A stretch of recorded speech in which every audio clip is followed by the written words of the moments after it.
Midnight music.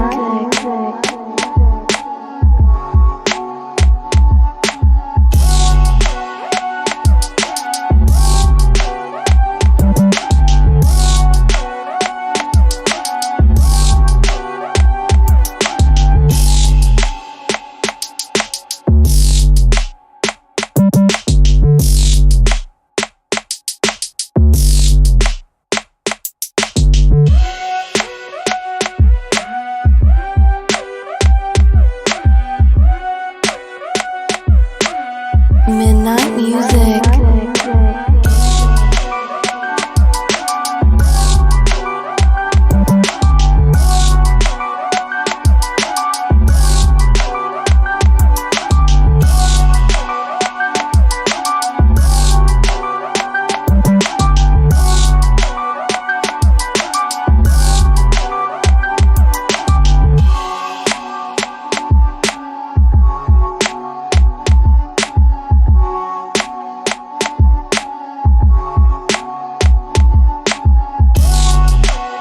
Midnight music.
Midnight music.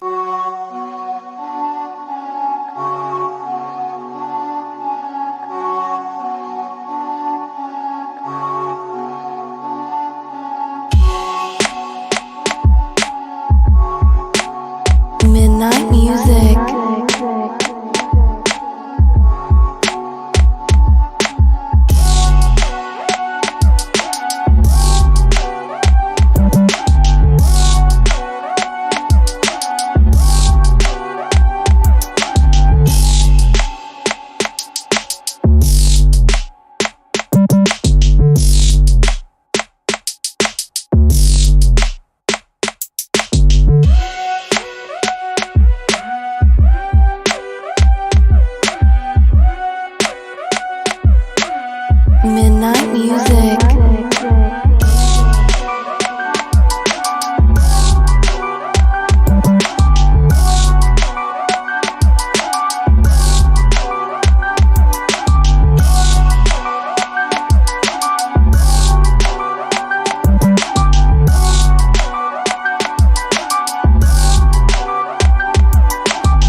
Midnight music.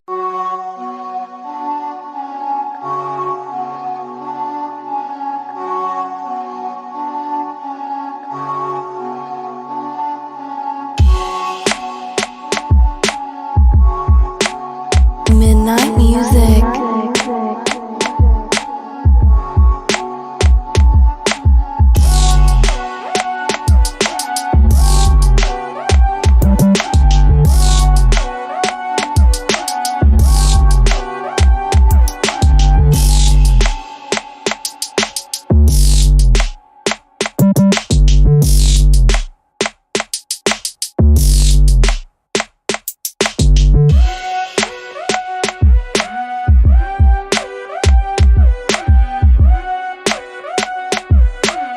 Midnight music.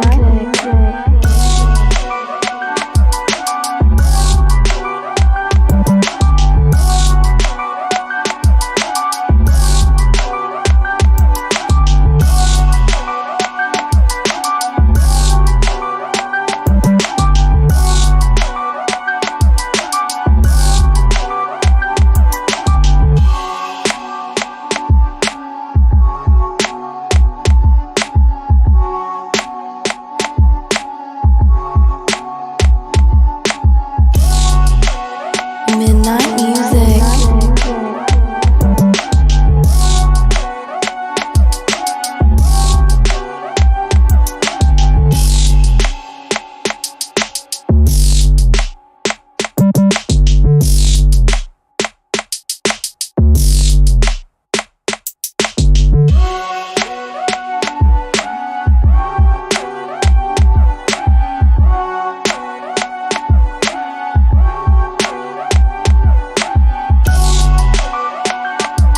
Midnight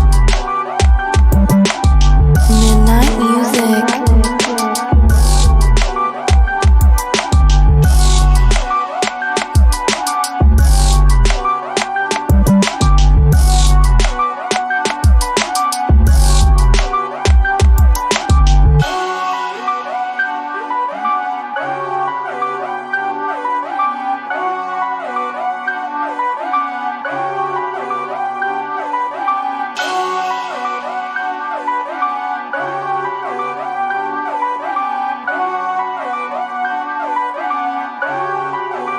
Midnight music.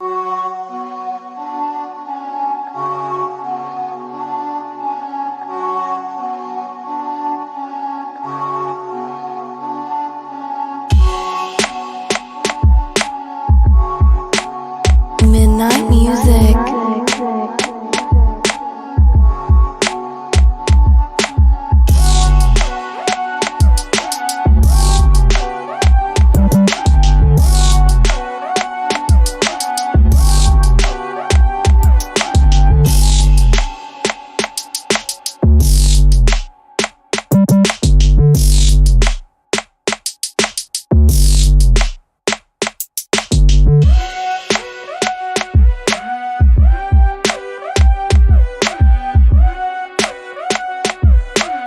Midnight music.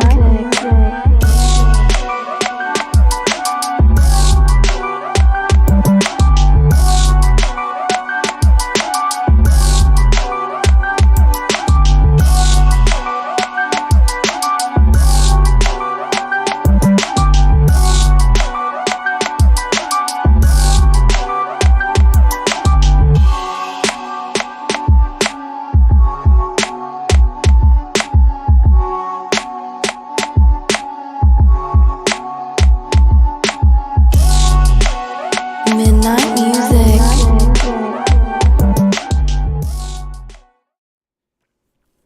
Bow wow wow, yippee yo, yippee yay. Yeah, yeah. Gangsta rings are back in the motherfucking house. That you almost had a rhyme there, actually.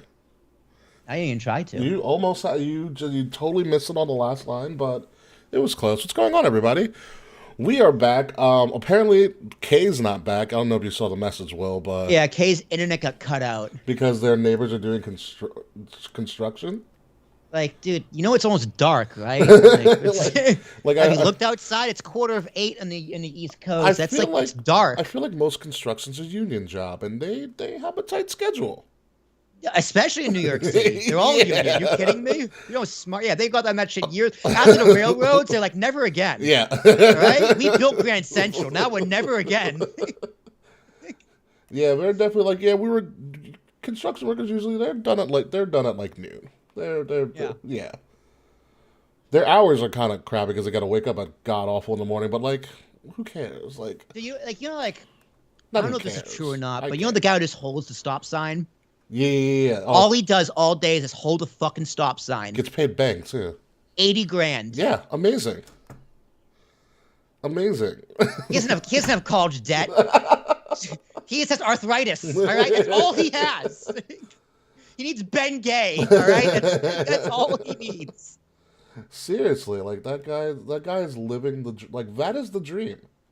Yeah, that is the fucking dream. That is the dream. That is absolutely the dream. So yeah, well, we are back live on Twitter, Twitch, YouTube. I think my personal Facebook. Who the fuck knows? I had to check my phone. Let's see if my Discord notification went out because I'm very glad I hooked that up as well. It did. I saw it. Good. Make sure you're following. Yeah, us. I got it. Yeah, it's just from Restream. It's a bot. Oh yeah, I added a bot to our Discord. You added the channel. bots, dude. You have no idea how awesome the bots used to be. Really? So the best bot on Discord was Groovy. Mm-hmm. Just Google like Groovy bot Discord, and then just see the glow, like the Reddit just creaming to it. What it did was you typed in a song, Yeah. and it would go to YouTube and pull the audio and play it for your whole chat. Really? Yeah, and like you could type in, like, you could make a playlist. You could just it was like / whatever, then the song name, and put it in a queue, so that you could just make a playlist for you and all your friends. Could just add songs to a playlist through this Groovy bot. It would play the music ad free. Nice. From YouTube. It would just pull the links from YouTube. And then YouTube found out about it, and it got too popular. And they shut that shit down because they weren't making any ad revenue. Oh, that sucks. But it was the best. It was the best, like, 6 months of my Discord life. Oh, okay. So with Restream, what I did, so not only does that show up in our Restream chat as well, but I also made sure that it sends out a generic tweet anytime we go live. Yeah. On Twitter as well. Yep. So It's just connecting APIs. Yep. If I could connect it to the Facebook page. Oh, I think I also connected to the Facebook page as well. So the Facebook page would have also sent out a thing that we're live as well. Mm-hmm. I think. Yeah, dude, automated social media is a must. No, this day and age, such absolutely. a must. Yes. It's such a must. Oh my god, yeah. I don't know what I'd do without Let stuff. me tell you how many fucking social media posts I have scheduled right now. Yeah. Just let me know. Do you know what Social Pilot is? No, but I'm assuming it's something rather important. It's like Hootsuite. It's like a scheduler. It's like Hootsuite. So as of right now on 420, rock out with your cock out. Yeah, right. I have 141 posts scheduled. Nice. From right now until June 9th. Really? Yeah. Not bad. Yeah. It's a lot. So anytime I release a new podcast, We gotta put social media up about it. Yeah. I put all the posts up on like one account for each. It's like it's today it aired, so I put it on Twitter, Facebook, and LinkedIn, and obviously YouTube. And then so like when a clip comes out on Friday, starting on Monday, I'll make a post for that clip to Facebook. On Tuesday, I'll do one on LinkedIn, and on Wednesday, I'll do it to Twitter. And by that time, the next clip is released. It's a cycle. How's your LinkedIn engagement going? LinkedIn's actually the best. Really? I'm a big fan of LinkedIn. Yeah, my LinkedIn engagement's really good.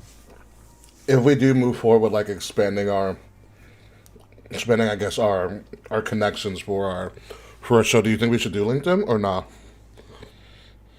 I don't see LinkedIn's very professional. Yeah. You know what I mean? Like it I don't think we'd be as successful on LinkedIn because it's not the demographic that fits LinkedIn. I only say that because I follow I follow those wrestling girls on LinkedIn. Yeah. And they've been posting stuff on there. It's like, maybe it could work for us. By the way, what's up, Wade? Thank you, Wade, for send me with that DM. Hopefully you're on Xbox because I do not have it for PlayStation just yet for GM mode. Did you hear about the updates they did for 2K22? Will?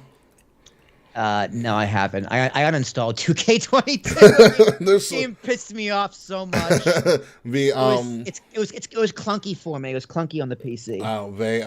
they did a lot of patchwork. They literally just said, "Oh, we're gonna give you the NXT 2.0 arena just for shits and gigs." Well, that was nice of them. Yeah, they created the 2.0 arena. They also updated GM mode where you can now add the tag titles, and they expanded the match cards in GM mode. Yeah, GM mode I think needed a little bit of work. I was having a lot of fun with my faction. I was playing that the most. They've been killing they've been giving out my faction codes like everywhere. My faction has been awesome, but tag team matches or like tornado tag team matches, you might as well just go fuck yourself. You might as well just put the controller up your asshole and play with your large intestines. You have a better chance of winning. It's like that clip, that would not be good for LinkedIn. Yeah, that would not be good for LinkedIn. You know what I mean? Like, LinkedIn's a great source, but not for the kind of shit we talk about. Very true. Actually, wait, I don't even care, but I don't have it. Just DM me, actually, your PS5 username, because I also have PS5. I just don't have 2K22 for PS5, but we can get on some PS5 stuff. Too, by the way. Oh, what a way to say. Also, when you bring back a former NXT talent to the NXT 2.0 arena, the crowd chants welcome back. That's great. That's actually a cool update that they did there.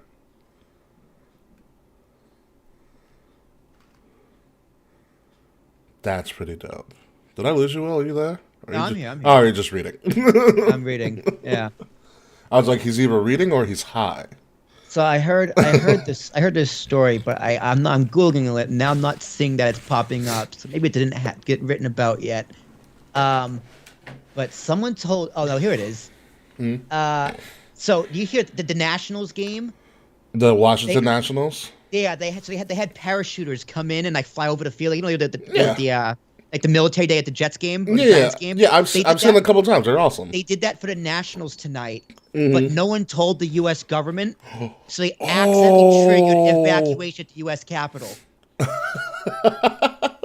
Dude, like the Air Force was called and like state of emergency was almost put into place because paratroopers flew into the Nationals game. Like Congress was evacuated because paratroopers. Because paratroopers, the military pays for that. Right? Yeah, the military pays for that propaganda, but no one told DC. Like, no one told the Capitol building. I guess the general just forgot to mention it, and they were just like, "No, national emergency." They evacuated the stadium, dude. Like they evacuated the fucking stadium. I mean, with the shootout that happened a couple of weeks ago at Nationals Ballpark, I don't blame them. I mean, that's fair. That did happen. I forgot that happened a few weeks ago, but it's just like, dude, that's the world we're living in right now. It's fucking crazy. Why did you? Wouldn't it be the first thing you did? Like, hey, we're gonna have. What do they call it? Like a I'm trying to think of Iron Man. What it's like military appreciation day or whatever. Not even military appreciation when they like try to code it for Congress. Like, remember the first Iron Man? When Iron Man was flying around and the military was going to shoot him down. Yeah. And he was like, "Oh, well, what do I tell the press?" It's like, "Oh, tell them it was a training exercise." Training exercise. There we go.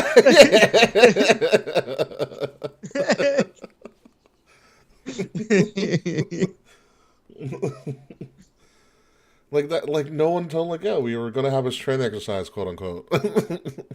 Dude, it's just like, bro. How you as the military? How do you not make sure they know? Seriously, that's what should be. And then the U.S. government. How do you freak the fuck out that hard? I don't know. And who's in charge of making that call? I mean, obviously, end all be all is Joe Biden, but I don't know if does it even get to him to make that call. Yeah, I couldn't expect. I couldn't even begin to guess. Yeah. But if I had to guess, I would say probably not. And he was just informed afterwards. They thought it was a ground invasion. So maybe. Honestly, dude, if you told me, like, if a credible source told me either way, I'd believe them. Yeah, yeah. Like, it's very. I think yeah, he made that call, or no, it was like a lower general. I Yeah, think that's very believable. yeah. That's fucking loud. Hold on, let me get my phone so it starts blowing up. That WrestleMania, 10 out of 10. Oh, we're gonna talk Say it. about that. Yeah, we'll get into it. I don't want to go into too much detail, but That's pretty much most of the show. You're gonna have to film me on the AEW. I know. Was Battle of the Belts this week or is it next week? it was this past Saturday. I didn't watch it. I was recovering from a wedding in Philly, so I did not Yeah, watch dude. it at all. I put on AEW in the background so I can play the show. I'm not gonna lie, Yeah, I love the show. I'm in the majors right now. dude. I haven't touched Road to the Show. Really? I've just been playing straight franchise on a fantasy draft, and then the Diamond Dynasty. I do and March to appreciate Diamond Dynasty. It's really funny. So last year, when I started playing Diamond Dynasty, I started to appreciate it. Now I play like the Diamond Dynasty of like every sports video game I have. Yeah, dude. It's that card system. It works. You know, It because really you just works keep for me. updating for seasons, especially in NBA, like the NBA 2K, like my team is absurd. It's unbelievable. It's so much fun. There's so much crap you can do. Like you can't like you have to be almost playing that game. Shout out to Ryan 2K because I met Ryan 2K. I don't know if I showed you that photo. But like there's so much. It's almost impossible to almost like complete like a 2K game. Oh yeah. No, there's so many different game modes in that one game mode. Diamond Dynasty has like 5 different game modes plus the challenges and different types of challenges. And then you get to like unlock this. And like I really want to unlock all the new city uniforms. Yes. Dude, the best part is like Jackie Robinson Day. It's like, hey, here's a challenge for you. What is it? Just get a base hit with Jackie Robinson on a fastball right down the middle of the plate. Here's And we're gonna give 5 you diamond all cards. of Jackie Robinson stuff plus like 1,000 currency. Yeah. Did we mention how much we love Jackie Robinson? Oh, it was cool though. On Jackie Robinson Day, no matter what game mode you were playing, everyone was wearing 42. That I did not know because I was at a wedding in Philly. Yeah, so on Jackie Robinson Day, no matter what game mode you were playing, everyone was wearing 42. I was like, that's awesome. That's a really cool patch to put in. Like, dude, this game is just respectful. Honestly, I feel very respected as a baseball fan playing this game. You know, it's such a great game. I mean, I know every time you're in like Diamond Dynasty or Road to the Show, and it's like Mother's Day or Father's Day, everybody's armbands change to either blue or pink.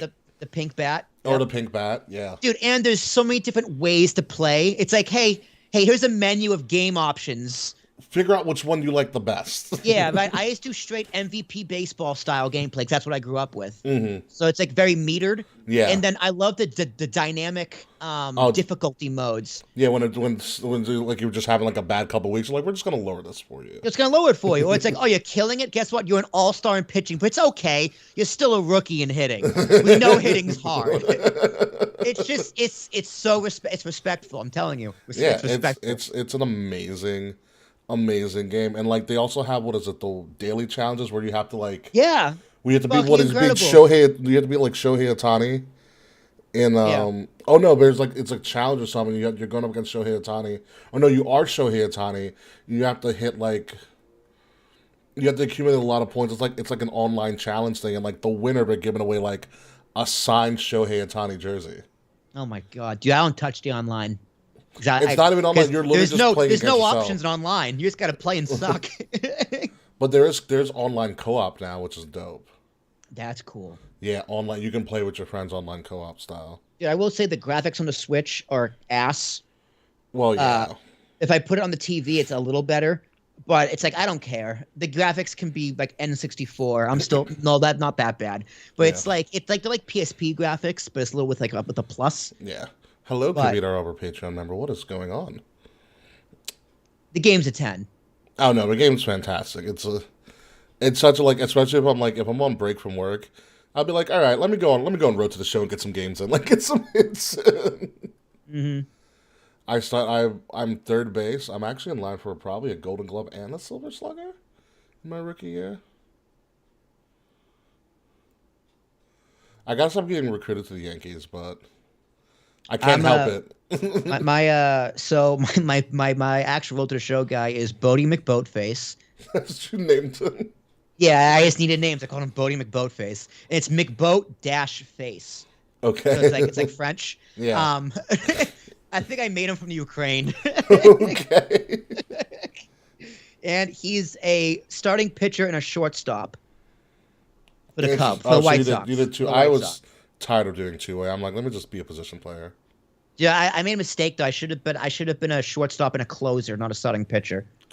Oh, closure would have been fun. Because it's tough, dude. Like it's tough because if you pitch like 6-7 innings, you can't really hit for like 2 days because your energy's at zero. And they put you back at number 9, yeah. Yeah. Yeah, it's kind of rough, but He's my 5th pitcher, but like he can only bat like as a DH like 2 or 3 games because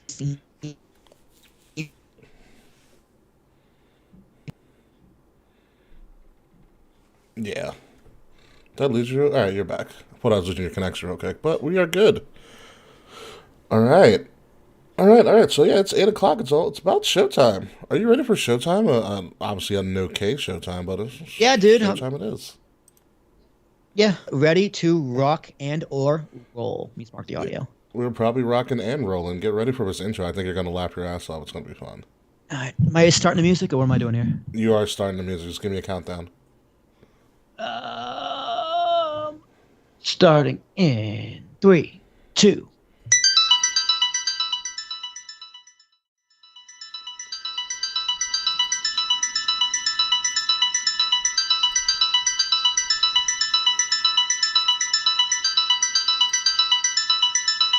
Midnight music. Coming up this week on Kings of the Rings podcast, now that the dust has settled, we shine a light on the most stupendous WrestleMania of all time. Plus, Kushida takes a hike, and the WWE has plans to return to the UK for the first time in 30 years in a major way. So break it down, roll it up, light it up, and chill the fuck out, Will Smith, because it's the highest episode of Kings of the Rings podcast exclusively on Wrestle Addict Radio, and it starts right now. Yeah, that Will Smith thing was fucking crazy. Absolutely unbelievable. Midnight music.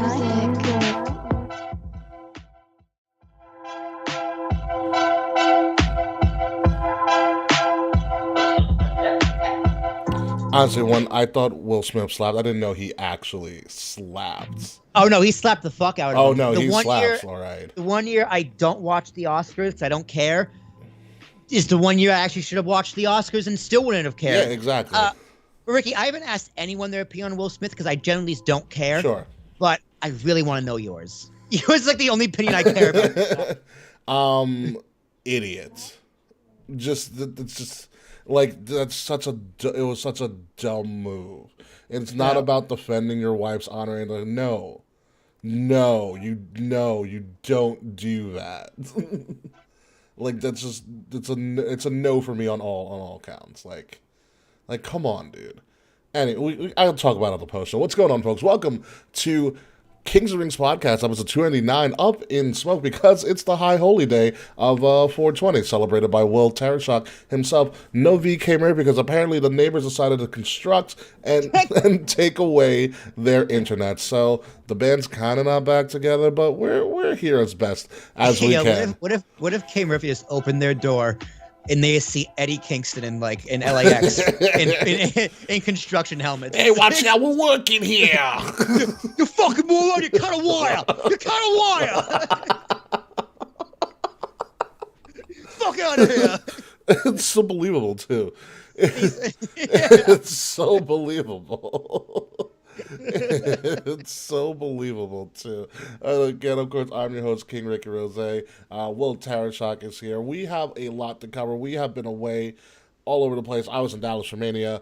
Then I went to a wedding in New York. Then last week I went to a wedding in Philly. I've been traveling a lot. I probably pulled my back muscle or something, doing God knows what. But it's been a pretty crazy couple weeks, especially a crazy couple weeks in wrestling. We're gonna break down all of my inside info, scouring around Dallas for a week with WrestleMania, and we're just gonna talk WrestleMania and the fallout from it in general. So, Will, how are you? You went back to Miami, right? Yeah, I was back in Miami. I was back in Miami last week, and let me tell you, wow, 2 for 2. Did you get the steak again? No, so okay, you know what? I thought about telling you this fake story, but I decided against it. On the menu, Okay, because there was a steakhouse inside, like I say at the Fountain Blue. So this is a work conference. I should might back up a little bit. Work conference. So we did 36 interviews in 2 days, which mod on. But in the actual like hotel, Wait, did you the see hotel, Mario in the Fountain Blue? Because that's where he works. No, if I knew that beforehand, I thought I had told you before. My bad. That's okay. Yeah. Anyway, so each hotel had like 3 towers. Yeah. And then there was like 6 pools, 2 bars like outside, then the ocean. Okay.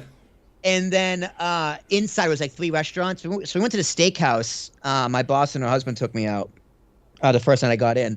And I look at the menu and I see 55-ounce in-bone Wagyu steak. And I'm like, you gotta be fucking kidding me. This meal is on the house, no less. So it's paid for by the CEO of the company. Oh wow! So it's a business expense. Yeah. Run the conference. I didn't pay for anything. That was the best part. Yeah. $255. I went with the porterhouse. What was that, 170? No, I forget how much it was, but I didn't pay for it. So it was like a 16 ounce. I don't know. I forget how much it was. I mean, it's probably enough, but how was it? It might have not been a porterhouse either. It was a little fatty, but it was good. Yeah. So yeah, Miami was great. Ate like a king, drank like a king, worked like a king. It was incredible. So I learned a lot. The hotel was great.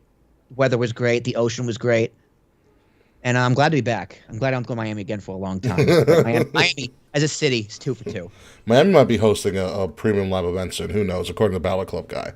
That man's got the inside info and everything. But in that case, Miami will easily be 3 for 2. Yeah, the Ballet Club believes that he has heard that Miami is on the short list for a Royal Rumble. Oh, that would be good. Yeah. Yeah. So we will talk about that when it gets a little bit closer to the actual time for the Rumble. Well, SummerSlam tickets went on sale today for a pre-sale. And I have a pre-sale code. It's Universe, by the way. Did you send that? Did they send that to you, or did you just guess? Oh no, I wouldn't be surprised if you guessed. No, it was sent to me. Their pre-sale codes. A lot of WWE's pre-sale codes are pretty obvious. Yeah, they make them obvious. Yeah. You can't forget it. Yeah, they're pretty obvious. So like, if you don't think about it too hard, you'll probably figure it out. And I will say, it's intriguing. The prices are very intriguing. I did check that price point. I'm like, ooh, that's how much I'm writing a check for my friend's wedding. So that's a negative. Yeah, I'm in the wedding. He's like my best friend. He deserves every penny. Yeah. Fair enough. So yeah. So it's like, damn, that's perspective. I Yeah. can pay my friend's wedding, or I can go to SummerSlam. It costs the same. Can't do both. Sorry, Chris. Here's a toaster. Were you in the bridal party? Bridal party. Are you a groomsman? I'm a groomsman. Yeah. So you're in the bridal party, so you have no choice. Yeah, I guess so. Yeah. So actually, I'm not at the bridal shower, but Jazz was invited, so I drove her out, and then me and Chris hung out at Carly's dad's house. And we had brisket. Nice. Oh, they made Chris and her dad made brisket from the night before, like cooked over 16 hours. Ooh. My God. Oh, it was way better than the bridal shower. Yeah, so we're gonna talk all about a lot of this stuff on the post show. But we're here to talk about WrestleMania and WWE and everything that happened during that stupendous weekend and the records that they fucking shattered. From all the other metrics that they show. But first, we got to talk about some big news more recently that the United Kingdom is getting a premium live event, formerly known as a pay-per-view, for the first time in 30 years, for the first time since SummerSlam '92. WWE is going to be going to the Cardiff Principality Stadium on Saturday, September 3rd, 2022, for an event to be named. It's not SummerSlam. It's not the Royal Rumble. We don't know what this event is going to be called. They have not named it, but we just know that the date is there. It was one of the dates for their schedule this year, and there's no idea what the name is, but it's happening. I got it. It's the Great American Bash. One, just to fuck with AEW. No, just because we go to Europe and it's just a bunch of American Bash. You can't call it Bash at the Beach. It's in the UK and it's in Cardiff. He bash at the rocky beach. Bash at the canal. Oh, Mr. Fred said it could be Night of Champions. It could be Night of Champions. You know, cool. I've actually known about this for like 6 months. For the other podcast I listened to, because he's in England and he just knew. Yeah. I'm pretty sure he mentioned what the show was, but I forget what it was. Night of Champions for some reason sounds familiar. Night of Champions would be a good one to have him come back. I mean, yeah, it's some sort of gimmick pay-per-view, sure. Or honestly, I think they should name it something completely original. Yeah, I mean, you can like Crown Jewel. Nope, sorry.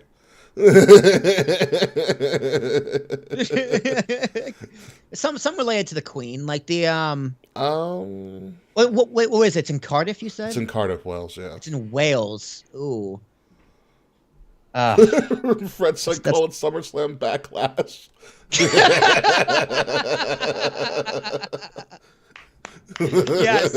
Yes. Where's my applause button?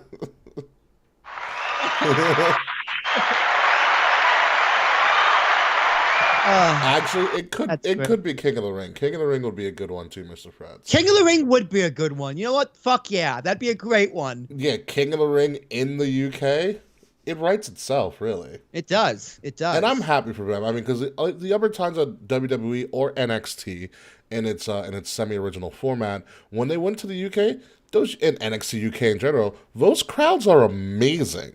Yeah, the crowds are the best because usually right after Mania they do the UK tour. Yes. And it's like the worst wrestling, but the best crowd. Because everybody's tired. Yeah, it's just like the. Could you imagine doing that WrestleMania schedule, that WrestleMania fucking build, and all that press? Yeah. Just to fly to the UK for like 2 weeks to do more press and more wrestling. It's like, dude, fuck you, Vince. But god damn it, I love it. I love it. You know they're making a Vince McMahon documentary. Yes. I did know that. Is that for A&E? I don't know, but like that's why Vince wrestled at WrestleMania, because that's like the end of his documentary. Oh, is it really? Well, we'll talk about that, and what a moment that was with Vince. So good luck to them. But also, bigger news coming out of WWE, Kushida decided to up and leave NXT. Good. Apparently, good. I think that's literally all we know is that Kushida left. I don't know if it was amicable, if they agreed to it, but Kushida's not there. They haven't used him properly since he debuted. Which is fine. And I read something from some tweet, and it made a lot of sense. He got there because Kushida was kind of like in NJPW, Big Fish, Small Pond. You know? And he gets to NXT, and NXT's loaded with talent. And he can't really find ground, and he can't really find ground anywhere.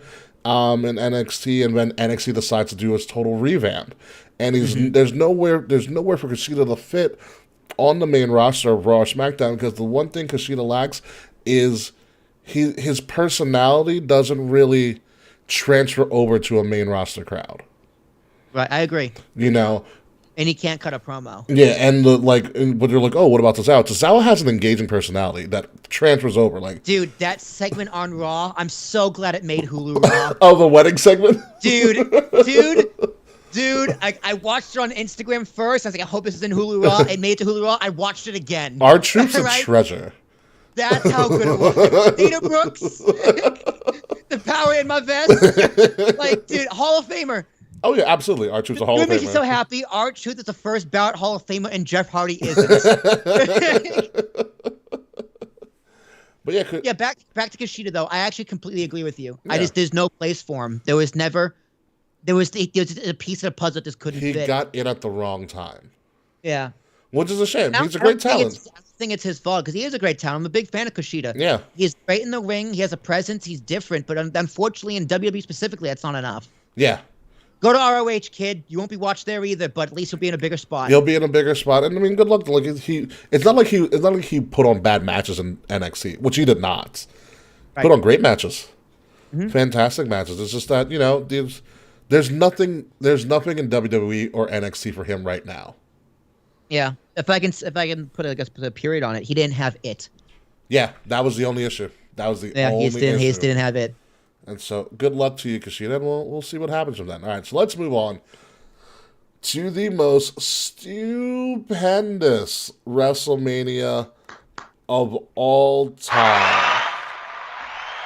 Wow, Yes. what a weekend. I'm going to try to break this down as much as possible. I did have some personal photos that I was going to share with you guys, but apparently those photo sizes were too large, and so it took away from the rest of the slideshow, so I'll just talk about them. Yeah, dude. Tell me about your trip in Dallas, man. Yeah, number one, God damn, I saw the food, and I was like, I was yeah, the food, amazing. regret. I just felt regret this WrestleMania weekend. Yeah. It was just a weekend of regret. Let's just talk about Larry.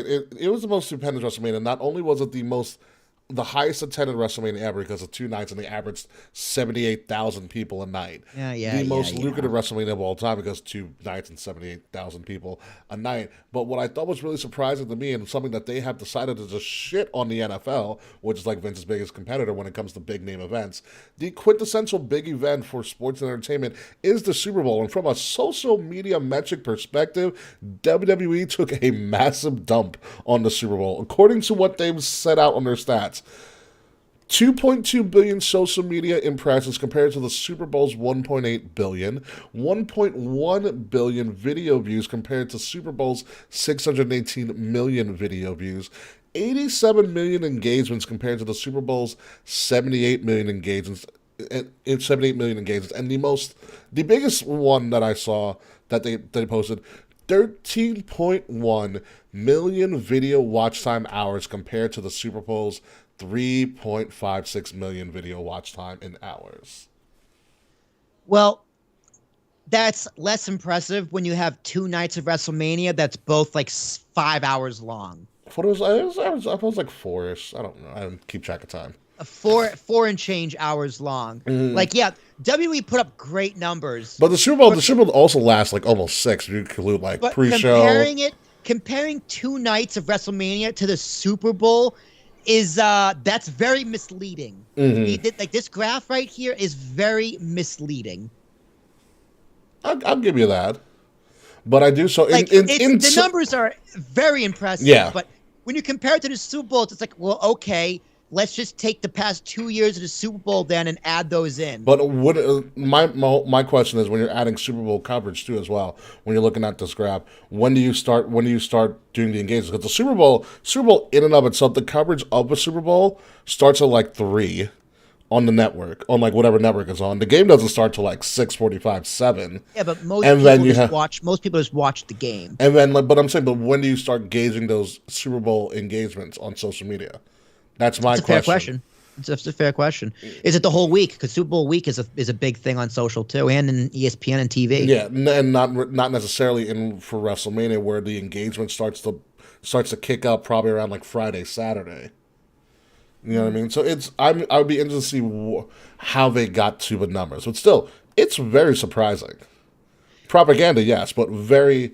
No, it's total propaganda. It's like also WWE lies about their attendance numbers. I don't believe these numbers. You know what I mean? Like, show me some raw data, Vince. I just don't believe you. Oh, I can tell you, I can believe those numbers because I looked at the stage setup. So remember in 32, when the stage was like just a giant star on the floor. Yeah. So with that being pretty much on the floor, you could fill behind the stage. So with that star being elevated now, you have to black out pretty much almost like that entire back end zone. Yeah, because I was surprised that the kayfabe number was like 75,000. I thought it could have been 80 or 90. Yeah, but no, it was. I think it was more realistic to the 78, 70, 77, 78 that they did on both nights. I mean, I also heard that there was still a ton of tickets available. Like it wasn't anywhere near a sellout. From what I saw, it was pretty. So people showed up late, but I mean, but everything like it looked. I mean, WWE is very good at making it look full. From what I saw, it was pretty full. It looked really full. It was really full to me. It took me forever to get out of that bitch. So yes, it was really full. There was a lot of people there, dude. I thought the look. It felt like WrestleMania, dude. It literally I had so much hype and so excited for this WrestleMania I haven't felt in years. You know, like since 34, and that doesn't count because I was there. Yeah, you know what was great about this WrestleMania too, as well, was that they made it feel like you were at a big event. You know, like other WrestleManias we've been to, it didn't feel like you're at a big event. The atmosphere in Dallas, the atmosphere at the stadium was like you were at a big event. So you go into Dallas, you go into AT&T Stadium, and so AT&T Stadium has these two plazas and pavilions at the end zones, and they stretch out. You know, and in these plaza and pavilions are like a fake 50-yard grass field where you can run around. There's screens everywhere. Whereas pretty much we were in the Miller Lite pavilion or plaza where it's literally just a beer garden of Miller Lite stands and booths on one side, and there's literally like essentially a giant fridge where you can walk in and grab Miller Lite and pay for it. And then on the other side is fucking local street vendors. So when you get into there, they do all your security checkpoints and your ticket scan before to get into the plaza, not to get into the arena, which makes it a lot more convenient. So when doors open, you just have to walk fucking in instead of going through like another security check, which I thought was really cool. And so you go there, and honestly, I mean, I loved Mania Club and all that stuff, but this is so much easier to do, where it was enclosed, all the food was right there, and I could just pay for whatever the fuck I wanted. You know? Yeah, dude. Yeah. Oh, I would think I said I wish I was there. Yeah. I like all week, and I was just like, I should have gone. I should have gone. I should have spent the money. Fuck it. It'll come back. It'll pay off. the atmosphere was absolutely fantastic. They had a DJ spinning. They had a DJ spinning before the show went live each day. And so this DJ was fantastic. This DJ pretty much was spinning just the best tunes you can think of mixed with wrestling theme songs. So like he mixed together what did he mix? He mixed together Riddle's theme song with Nothing But a G Thing, and it fits. Whoa. Whoa. That's pretty wild. But he was good. Someone proposed behind him, which I thought was really cool. Someone proposed during the pre-show of Mania. It was just a fun atmosphere. The pre-show was done in one of the plazas of Mania, so we were there seeing like Booker T and Kayla and her like 7,000 wardrobe changes. Yeah, I watched, dude. I don't know how Caleb Braxton did that whole week. Like her schedule was bonkers. Yeah, it's nuts. She's all over the place. I watched those goddamn pre-shows. I don't know why. I don't know why. I was so excited for WrestleMania. I watched both pre-shows from beginning to end. I think that's a sign that you were really excited to be there. Dude, but I was just like, I wanted to see the promo packages. Mm-hmm. That's what I wanted to see. Yeah. But I was just like, I never do that. Ever. Yeah, no, it was an absolute fantastic time. Getting there I'm glad I went when I did. So to put it in perspective. How was the Tesla? Oh, but Tesla's amazing. It drove itself, essentially. I know, isn't it? It's so weird because I see them all over Jersey, but I see everyone driving them. It's like, you're not supposed to drive them, right? Like, what well, I would drive them in Jersey, so the full self drive works when the lanes are really clearly defined, and then the Northeast Coast, not really the best place to do it. That's fair. That's fair. I will say this. So Dallas is a very small, like, city-wise. And so where the stadium is in Arlington, it's literally like a 20-minute drive, if that. 20 to 30 minutes from Dallas to AT&T Stadium. And it's a straight shot down I-30. So I left probably around the second half of NXT Stand and Deliver, which did not deliver, by the way, which we'll talk about later. Just a horrible, horrible booking calls. More so in the aftermath of that show than the actual show itself. And so we got there in good time. We got there before gates opened, chilled out, got some front seats, and there were porta potties everywhere in the parking lots. Like, they knew what they were doing. They were prepared. Of course. You're like, 3 of these getting tipped and jumped off. We're gonna need extras. Yeah, they were prepared. So I have nothing but great things to say about Dallas. Driving a Tesla was fantastic. The Dallas barbecue was great. I ran into a lot of our fans, and so once we got into the Superstore, which is a fiasco in and of itself. Yeah, I saw you with Wade. Yeah, shout out to Wade. Literally the first person I saw was Wade. I was like, oh my god, Wade. Wade. I ran into the Balor Club guy pretty much everywhere I turned. As always. As always.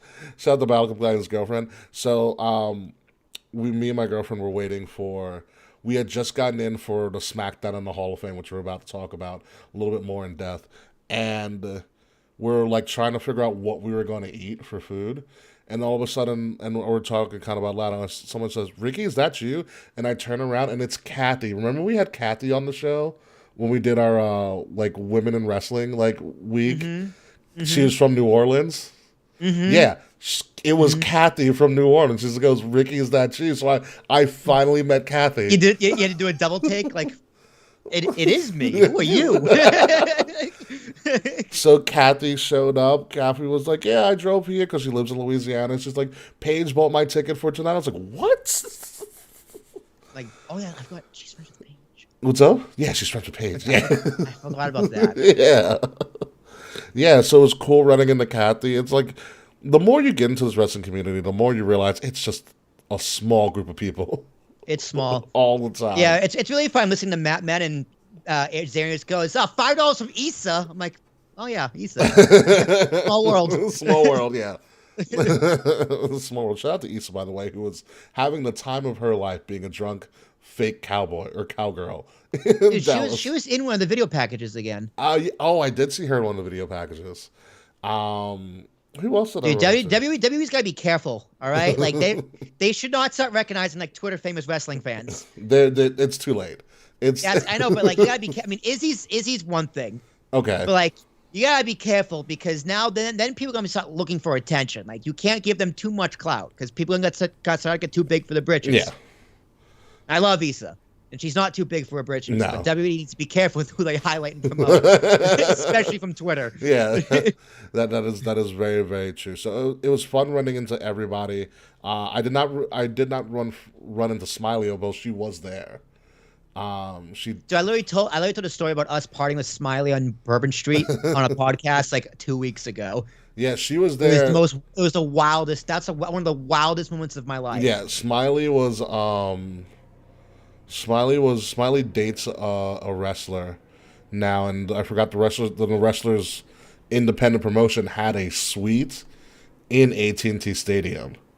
Is what she was telling me, and she said in that suite, Stephanie McMahon just rolled through randomly. Wow. I'm like, how did you not flip the fuck out? She's like, I'm being good. I don't want to embarrass my boyfriend. I'm like, I'd take the risk. Yeah, I mean, I dude. Have you watched the Stephanie's Evil? Yes, I love Stephanie's Evil. Dude, her Evil was so good because they portray her like they rewrote a few things, but it was excellent. It was like her / Vince. Mm-hmm. Randy's is really good too. Randy's was a little disappointing for me. I liked Randy's. And I didn't like Sasha's at all, but all the rest of them, Ric Flair's was great. That's the only one I have not watched Ric Flair's. Ric Flair's was great. The Miz was my favorite. Oh, of course. It talks about The Miz was my favorite. The Miz has some trauma that he deals with on a daily basis. Brothers of Destruction was just like, all right, you needed 8 episodes. Like, I get this it. is just this is the story of Undertaker and Kane, the greatest wrestling story ever created. Yeah. Speaking of Undertaker and Kane, let's move on to the Hall of Fame, which was AK just turned into the Undertaker's TED Talk. Dude, it was so weird. It's just like, what are you selling me? I mean, this is fine. I'll buy the hat. This is my first Hall of Fame, and I don't think they could have done a better job. So they had SmackDown, which was whatever SmackDown, and then they're like, "All right, we're gonna go live." And they pretty much said 15-minute intermission, which was cool. So you get to watch them set up for stage, and you watch all the wrestlers and people come out. So everybody who was anybody was on that stage. Obviously, it was really funny because obviously the crowd starts remembering you once you walk out on the stage. So people started chanting for RVD. So Nice. RVD, it just being the asshole that he is, stands up and goes and leads the crowd in an RVD chant. Of course he does. Dude, how do you get them to shut up? You just acknowledge them for a quick second. Exactly. Because then they're gonna move on to someone else. Throw the dog a bone. But it was good. The Hall of Fame was great. I thought everybody's Hall of Fame speech was really cool. I like that we got the Steiners out of the way really quickly. Queen Charmel's speech I thought was excellent. All hail Queen Charmel, as Booker T said 1,000 fucking times. Shad Gaspard's Warrior Award thing was, that was a hard one to not. Yeah, Now like that's- that yeah, video the package. highlights. Oh boy, Yeah, that was, and I do love that. Even though he was not invited to walk them down, JTG did take the initiative to walk his son and his wife to the ring, Mm-hmm. which was cool. And then he did him and Shad's handshake with his son, Yep. which I thought was Yeah. also really. I love that the son knew it too. Oh, of course. They practiced it how many times in the back? He's probably been doing it for years. Yeah, I mean, but the highlight of it all, I mean, there's a very emotional. Obviously, Vader getting in as well. And they brought the Mastodon headpiece there as well. But obviously, everybody was there for Taker. Earlier on that day, Taker had her statue revealed, and I was at the statue reveal, which is pretty awesome. Taker rode in on a fucking motorcycle. That's pretty cool. That's pretty cool. Dude, Taker looked like he had so much fun this weekend. Taker had some. So let me tell you about Taker at Superstore Access before we talk about Superstore Access. Taker brings a whole BSK that are still living. So you have the Godwins, the Godfather, who just smoking vapes inside. No, does not give a shit at all whatsoever. Yeah, dude. Although he's in Texas, so you gotta be careful with that. Yeah. Rikishi showed up. HBK, Michael Cole was the host. Triple H showed up in his first public appearance since his health issues came out. So that was a big deal. Michelle McCool and Taker's children also came out as well, and we had the reveal. And Undertaker just being so thankful and humble. And then I watched this. I didn't get closer, but I have pictures. I watched this man literally go around the entire crowd that was there at Superstore Access, either shaking a hand, signing something, or taking a selfie. That's awesome. Yeah. He's like, dude, he never got to do this before. He never had the opportunity to do that. And So you know what? He enjoyed it. Yeah. I'm glad, dude. It makes me really happy. Yeah, it makes me really happy. It was, like the power about this man's hold. Like I watched somebody break down and cry because they shook the Undertaker's hand.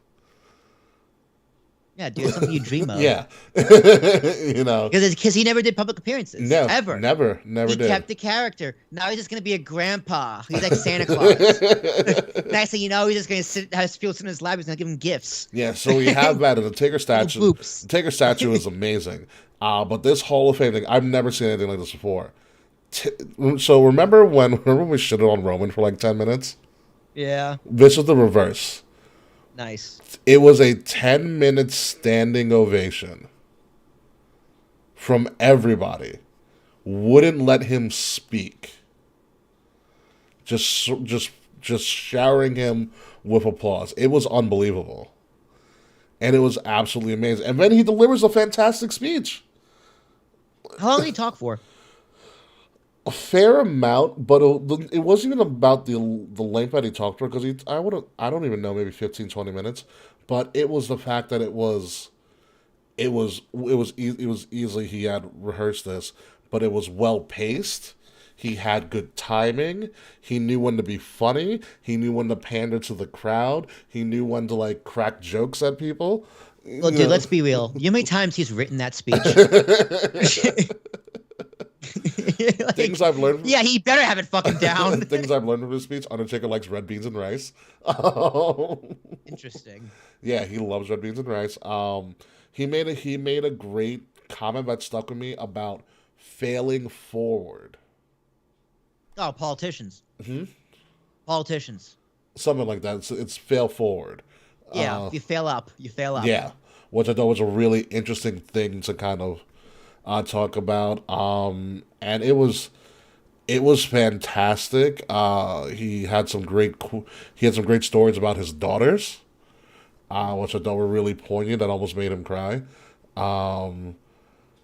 And he ended it on a cliffhanger, like the only way the Undertaker could. Never say never. Say never. I was like, you son of a bitch, you got me again.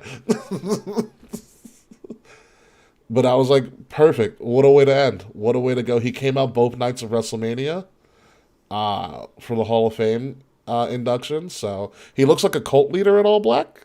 Yeah, dude, it's just like remember the guy from the original Dark Order doing like the online like ads or whatever. Yeah.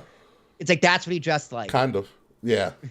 Yeah, it's scary because like he has a lot of power in those arms, dude. Like, but he's Taker. He deserved every bit of what happened. His graveyard experience, which I went to, was really cool at Superstore Access. So let's talk about the reality of WrestleMania Superstore access. And it's pretty much exactly what we talked about beforehand, Will, where Mhm. it was just access and the Superstore as one.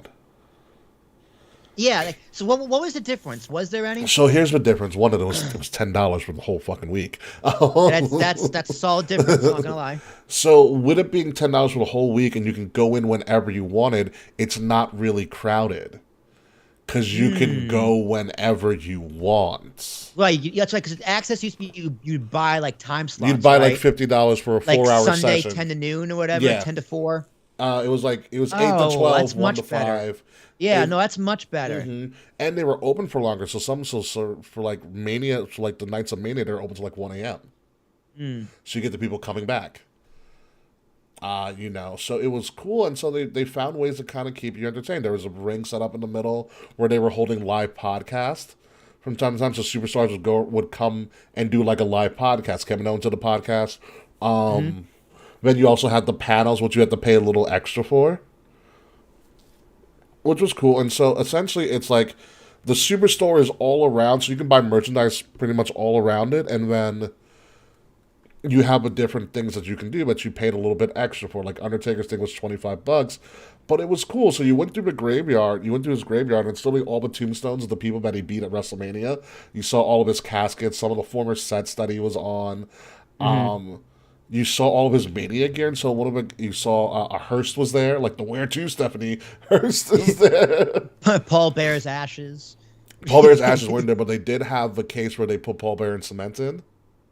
Oh, that was such a weird segment. It was weird. Because, dude, believe it or not, that was on Kane's Best Matches DVD. Interesting.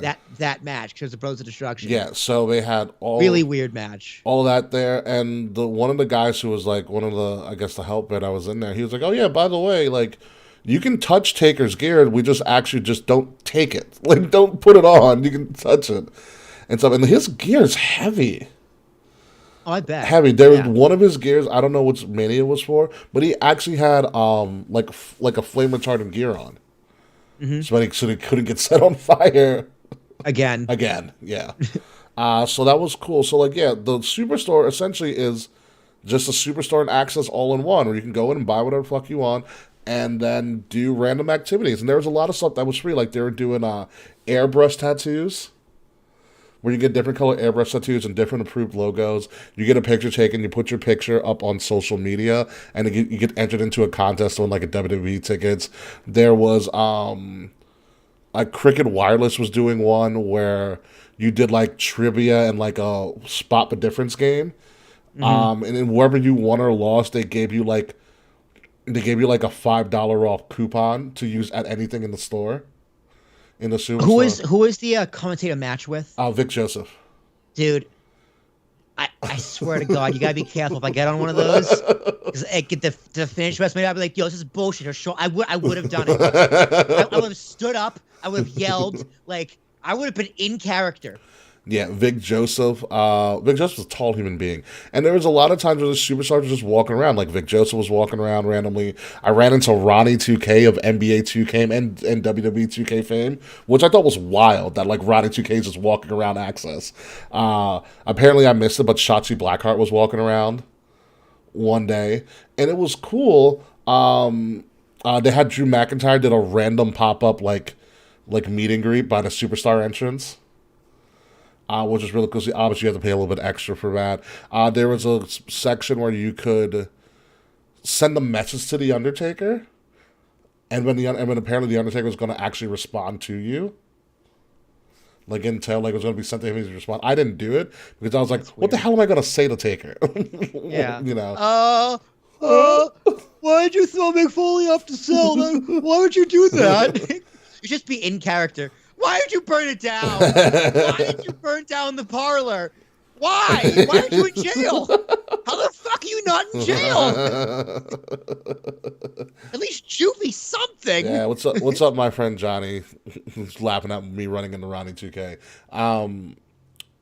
And so I will say it was a little bit more store than access, which I think they could improve on. But otherwise, it was good because, like I said, it wasn't really crowded because you can go whenever you want, so there's not a mad rush to go to Access. You know what I mean? Right. Right. And it was good. I didn't go as crazy as I thought I was gonna go. What belt did you buy? I did buy a belt, and the shitty thing about buying a belt, the shitty thing this time about buying a belt, because the lady who helped me was great, and like also the great thing about Access is that you don't have to. You remember in past Access, they're like everybody has to check out at that one store, at that one. You don't have to do it because there's checkout places everywhere, because there's registers everywhere, because there's merchandise everywhere. Yeah, yeah. So you buy it over there, or over here? Yeah. Obviously, you all exit through one place, but there's register. You don't have to use the main register because there's registers everywhere. They're everywhere. So I was buying some stuff. Can I buy this burrito and this T-shirt? What size you want? No, I got it from over there. So I finally select the belt, and I'm like, all right, I'm gonna put this on the credit card. And what happens? My credit card gets fucking denied because I forgot to tell my bank, hey, I'm in Texas. Damn. Usually it's only like, do you really get that? What bank you got? I use a credit union, Jovia, formerly Nest. And so that's okay. They're really picky on that. And so I was like, all right, put the belt on hold. I was like, let me make some phone calls. And bless this girl's heart, she was super patient with me and my girlfriend. Super patient with me as I'm pissed off. It's like I'm going through the ringer of like trying to get somebody on the phone. Mm-hmm. and they're like, oh yeah, we got your account. What's the phone number associated with this account? I'm like, what the fuck you mean phone number? Because I had this credit card for so long. The number I called you on. Well, it's not, because I think I used my former house number. Oh, he's probably like, I need that change. Yeah. I'll call you back. I'll call you back tomorrow. And it's a house number, but I totally forgot about it. And so I just blurted it out, like out off the top of my head. And I'm like, oh, yeah, that works. And I was like, thank God. And like, we're going to clear that for you right now. Sorry for the inconvenience. I didn't have a problem ever since. So I'm going to reveal to you the belt right now, because I haven't revealed it to anybody. Oh, exciting. Yeah. So I had a list. Ooh, my God. I had a list. Oh, it's a tag belt, isn't it? It's not a tag belt. No. Even though Sasha Banks did win her first Mania match, it is not a tag belt. God, so funny. All right, let me watch it on YouTube, even though it's going to be a little bit of a delay because the Skype screen's too small. Yeah, so, the lady that helped us was so sweet, and so helpful, and she also gave us a discount on our merchandise that we bought too. Oh. Like, seriously, I was like, oh, bitch. All right, what we got? Show me. I've been waiting for minutes to hear this. So initially, let me take out this. Gotta take out this one. Initially, I was going to get the European title. Oh, nice. But if you got the hardcore title, I swear to Christ. No. I would have come out there and beat the fuck out of you. For a hardcore belt. Yeah, I would have pinned you for it. I would have taken it home, and I would not tell you where I live. No. Initially, I was going to buy the European title because I was like, oh, it's the next on my list, but it's kind of small and wasn't worth the money that I was going for at the store. So I was like, I am in Texas, and Texas is pretty American, so the U.S. title, the new U.S. title is what I got. The new U.S. title. Let me see that bad boy. Oh, it is fucking It's pretty. It's 3D printed, too, so everything That's pops. Nice. No, it looks pretty. It's a pretty belt. Everything pops out. It is. I have not found a place to put it. Honestly, it kind of looks better there than it does on TV. Yeah. So I'm going to hold it here for now. But it is a pretty title. I'm very glad I spent the money. If you go to that UK show, you got a belt to wear now. If I go to Cardiff with the US title. Oh my God. But yeah, no, Belay was really good. And so I will tell you this, though. Speaking of the Superstore and all the events and Superstore Access, I think this will be the model that they're going to do with moving forward, just because it's less traffic. And I like, because you know when you go to Access, when you went to Access, and you feel pressured to buy everything there. Yeah. Like, oh, yeah. Like when you don't gotta tell me twice. This was a lot less stressful with buying, with purchasing stuff. I knew it was like, if I can't find it, they'll probably restock and I can come back another day. And it's not going to cost me any extra money. Mm-hmm. You know what I mean? And so that was the cool part about it.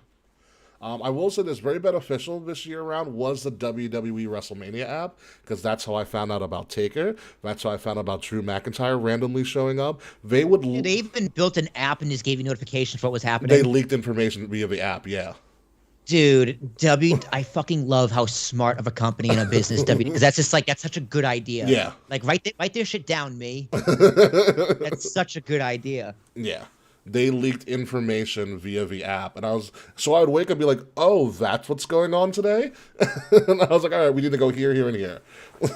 So, Dude, they made so much money that weekend. absolutely. I was like, yeah, WrestleMania might be 3 days next year. All right, like I'm going to say fuck SmackDown and do 3 days of WrestleMania. Yeah, so let's go to the WrestleMania card, and with adrenaline in my soul, we have to talk about Cody Rhodes and his not so surprised yet stupidly surprised return to WWE. Pretty much, WrestleMania was the roads to WrestleMania this year, and this moment, I think, even above Stone Cold returning / retiring, is the moment that people are going to remember this WrestleMania by. I don't know, dude. So many things happened. Fucking Vince got stunned, sort of, again. Vince pulled a Linda McMahon. History will show that Vince got stunned because of that editing package they did. They got the right angle. Oh, they got the great angle. They got lucky. Yeah. All right, they got lucky. But that happens. I think the Austin Stunning McMahon will go above the Austin match because the Austin match wasn't good. Like, it was great, but it wasn't like he didn't look that great. I mean, he took a suplex on a floor. He did do that. I mean, there were some parts where he just didn't look good and some parts where he looked great. But Cody, I'm not gonna lie, dude. I was like, oh yeah, Bianca and Becky stole the show, and I was like, oh, never mind, Cody's here. And then this match stole the weekends. This everything about this was amazing. Everything about it was great, and I was so excited to cheer Cody again, and I was so excited to see all the AEW fans cheer Cody again. And it's like, like Cody was right, like he got what he wanted, and I'm very happy for him. Yeah, it was such a moment. This is the Cody we deserve. Yeah. This is the best version of Cody. It's one of those things. I was talking to shout out to this guy Big Hirsch, who sat behind me during SmackDown and Raw and everything, and he was like, the Cody thing wasn't an entrance, it was more of a moment. And I think when you look back at this is going to be like a moment in time of where were you when Cody Rhodes returned to WWE. Because it did feel bigger than an entrance. It was a moment, because it was like you never say and they never. fixed his theme song. There was no like God chant. It was just, wrestling is more than one royal and the crowd just... We lost it. That everyone knew it was coming. Yeah. Everyone knew, and it was still the loudest pop of the night. Yeah. Maybe. Austin was still, I think, a little bit louder. I mean, I think Austin Night 2 was the loudest. Austin Night 2 was the loudest. But Cody got the best reaction. Yeah. And what was great, there's a lot of things great about this moment, especially the meticulousness about when he came out. So when the song goes, crowd is here, about to blow, waiting for me to start the show, is when he starts to rise up. Mm-hmm. From the stage.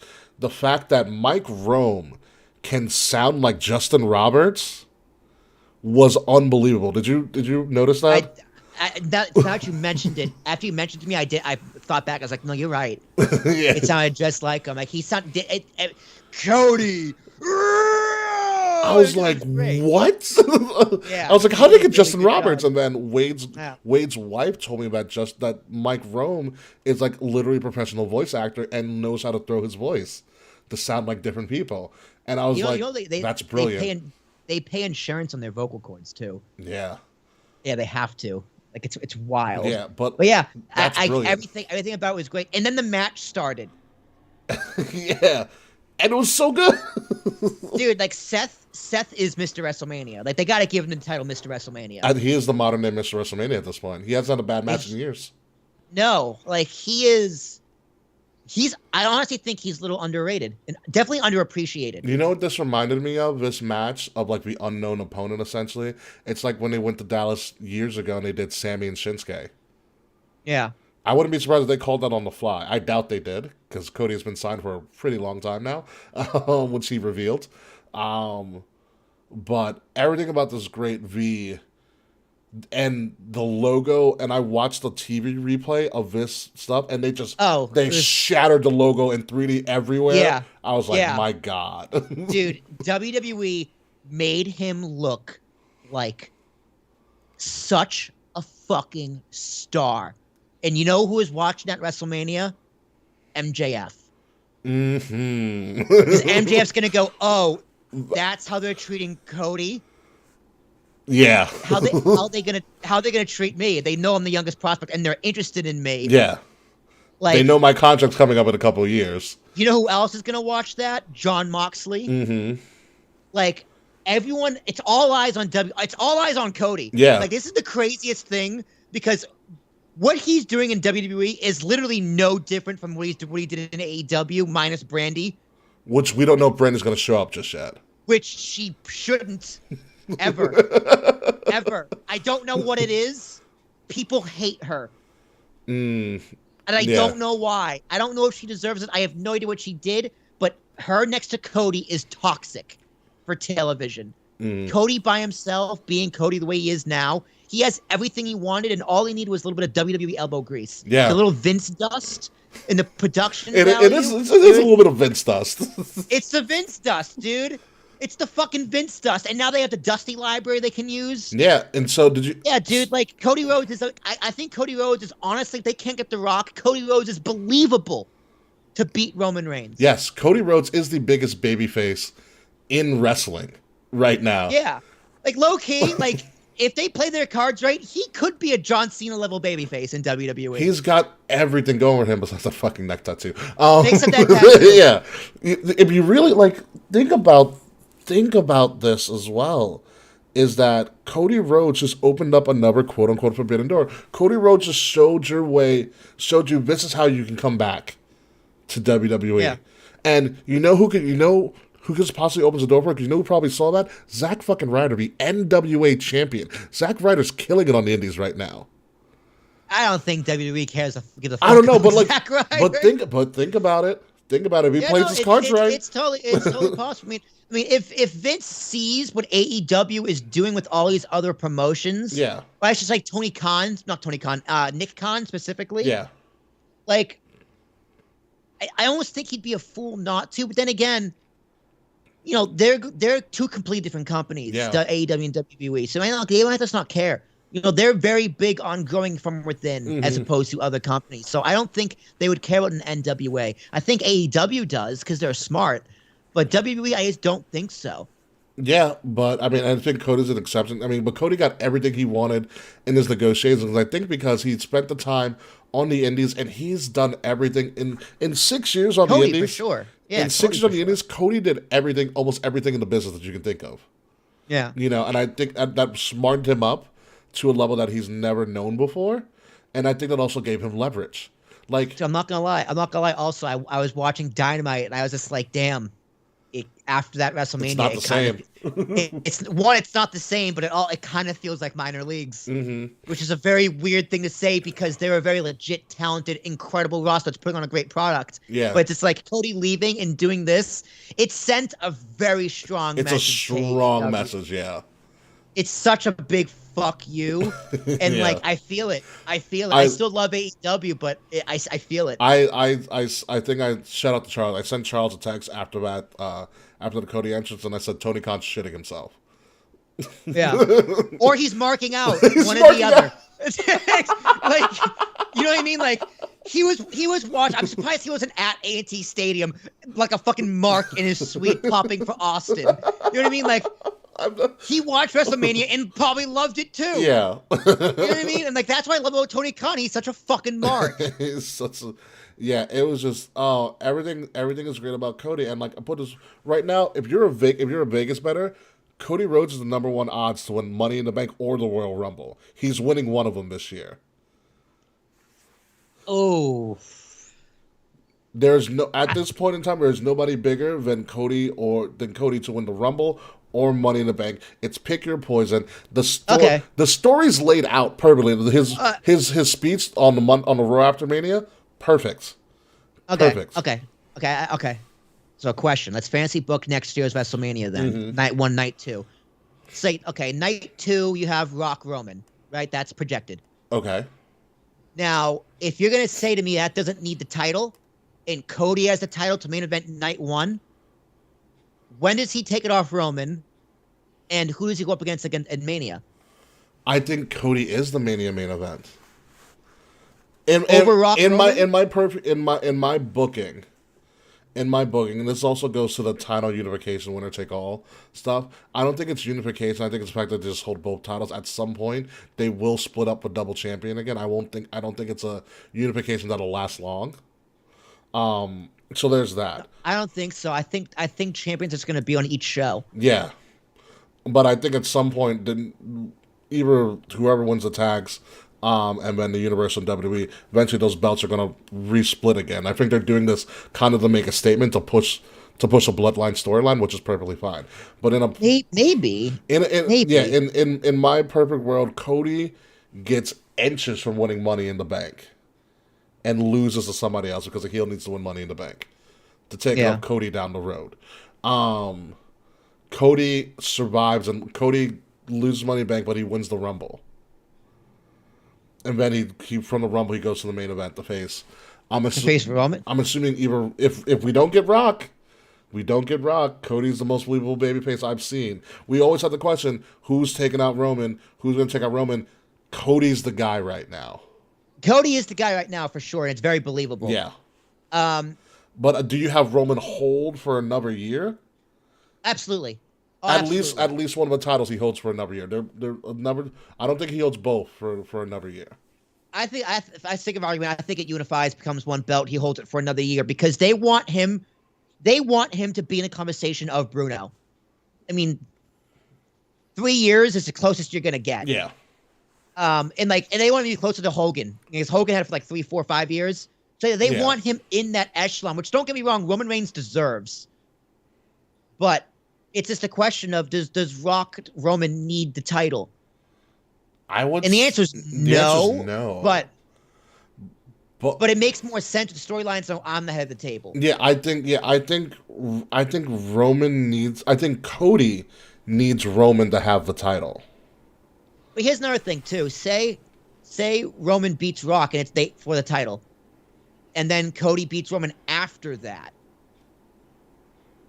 Okay. So like because if you get that, because Roman's gonna beat Rock. Sure. So that momentum needs to carry over to someone else once he loses. Yeah. So do you bust your load too early on Cody, or do you wait until after Roman beats Rock to do Cody? I'm giving Cody winning a world title in WWE 1 year from his WrestleMania debut. All right, so you think he's gonna win it next year at WrestleMania? Yeah, at the latest. That's how I would book this. Yeah. Okay. All right, you need to split the titles. Why split the titles? And continue the brand split. Different networks, different agendas, different networks. Yeah, but both networks want the titles, so both networks now have the titles. But eventually, that's gonna. But here's the thing: Roman hasn't been on SmackDown in a long. Roman was on SmackDown this week. He wasn't on SmackDown this week. He doesn't have to be. He wasn't on Raw this week either. He doesn't have to. But he's also hurt. He's injured, which we'll talk about that and how it. Yeah, apparently Brock broke a rib too. At the same match. Can they just tell these guys not to actually fight each other? Dude, once Rick Boogs got hurt, I was like, Roman's gonna get hurt. That was my dead ass. That was my first thought. You know, but yeah, I still think I still like the brand split. I don't like seeing the same characters on each show. I say get rid of the brand split. Let's have 2 belts. Well, 4 belts. Was it 4? Yeah, because you get the 2 mid card, and then tag, and then world. I don't like. I think the roster's still too big to put them all together. I like the brand split because it gives more people opportunities. Oh no, the brand split's still going to be there, but champions can go back and forth. I would be okay with that compromise. Yeah, I think that's what they should do. Because I agree with you. Yeah. That would be like if you saw Seth Rollins on both shows, that'd be a nightmare. Yeah. you keep the quote unquote brand split, but only champions go in between shows. Understandable. So then the titles can flip flop between shows no matter Exactly. what. And like if you have a big storyline on Raw with Roman Reigns, you can put the IC title and the US title on SmackDown to kind of even out a little bit and try and elevate. So it's a modified brand split. I like it. Yeah. Like, don't get me wrong, Fox is gonna want Roman Reigns too. Yeah. But there's certain like the main event, they just want Roman on both shows. That's what they really want. Yeah. So I don't blame them. like if you got the big feud like Roman Cody, yeah, that should be on both shows. Like, duh. Yeah. I like that. Okay, that's fine with me. Let's move along. Then also, by the way, the biggest genius of WWE in all of this, as soon as Cody made his way into that ring, 3 shirts showed up on WWE Shop. Incredible. And they showed up all around AT&T Stadium. Incredible. Dude, WWE is they're so fucking good at making money. They just have all the best ideas. And it's except for creative. But it's incredible. When it comes to making money, they are the greatest company possibly in certain aspects, in certain sectors of America. So hold on, Amazon and Google and Facebook and all of those social media companies and the governments in America. So excuse me. I will say entertainment company. They even took over. Dallas has a team store.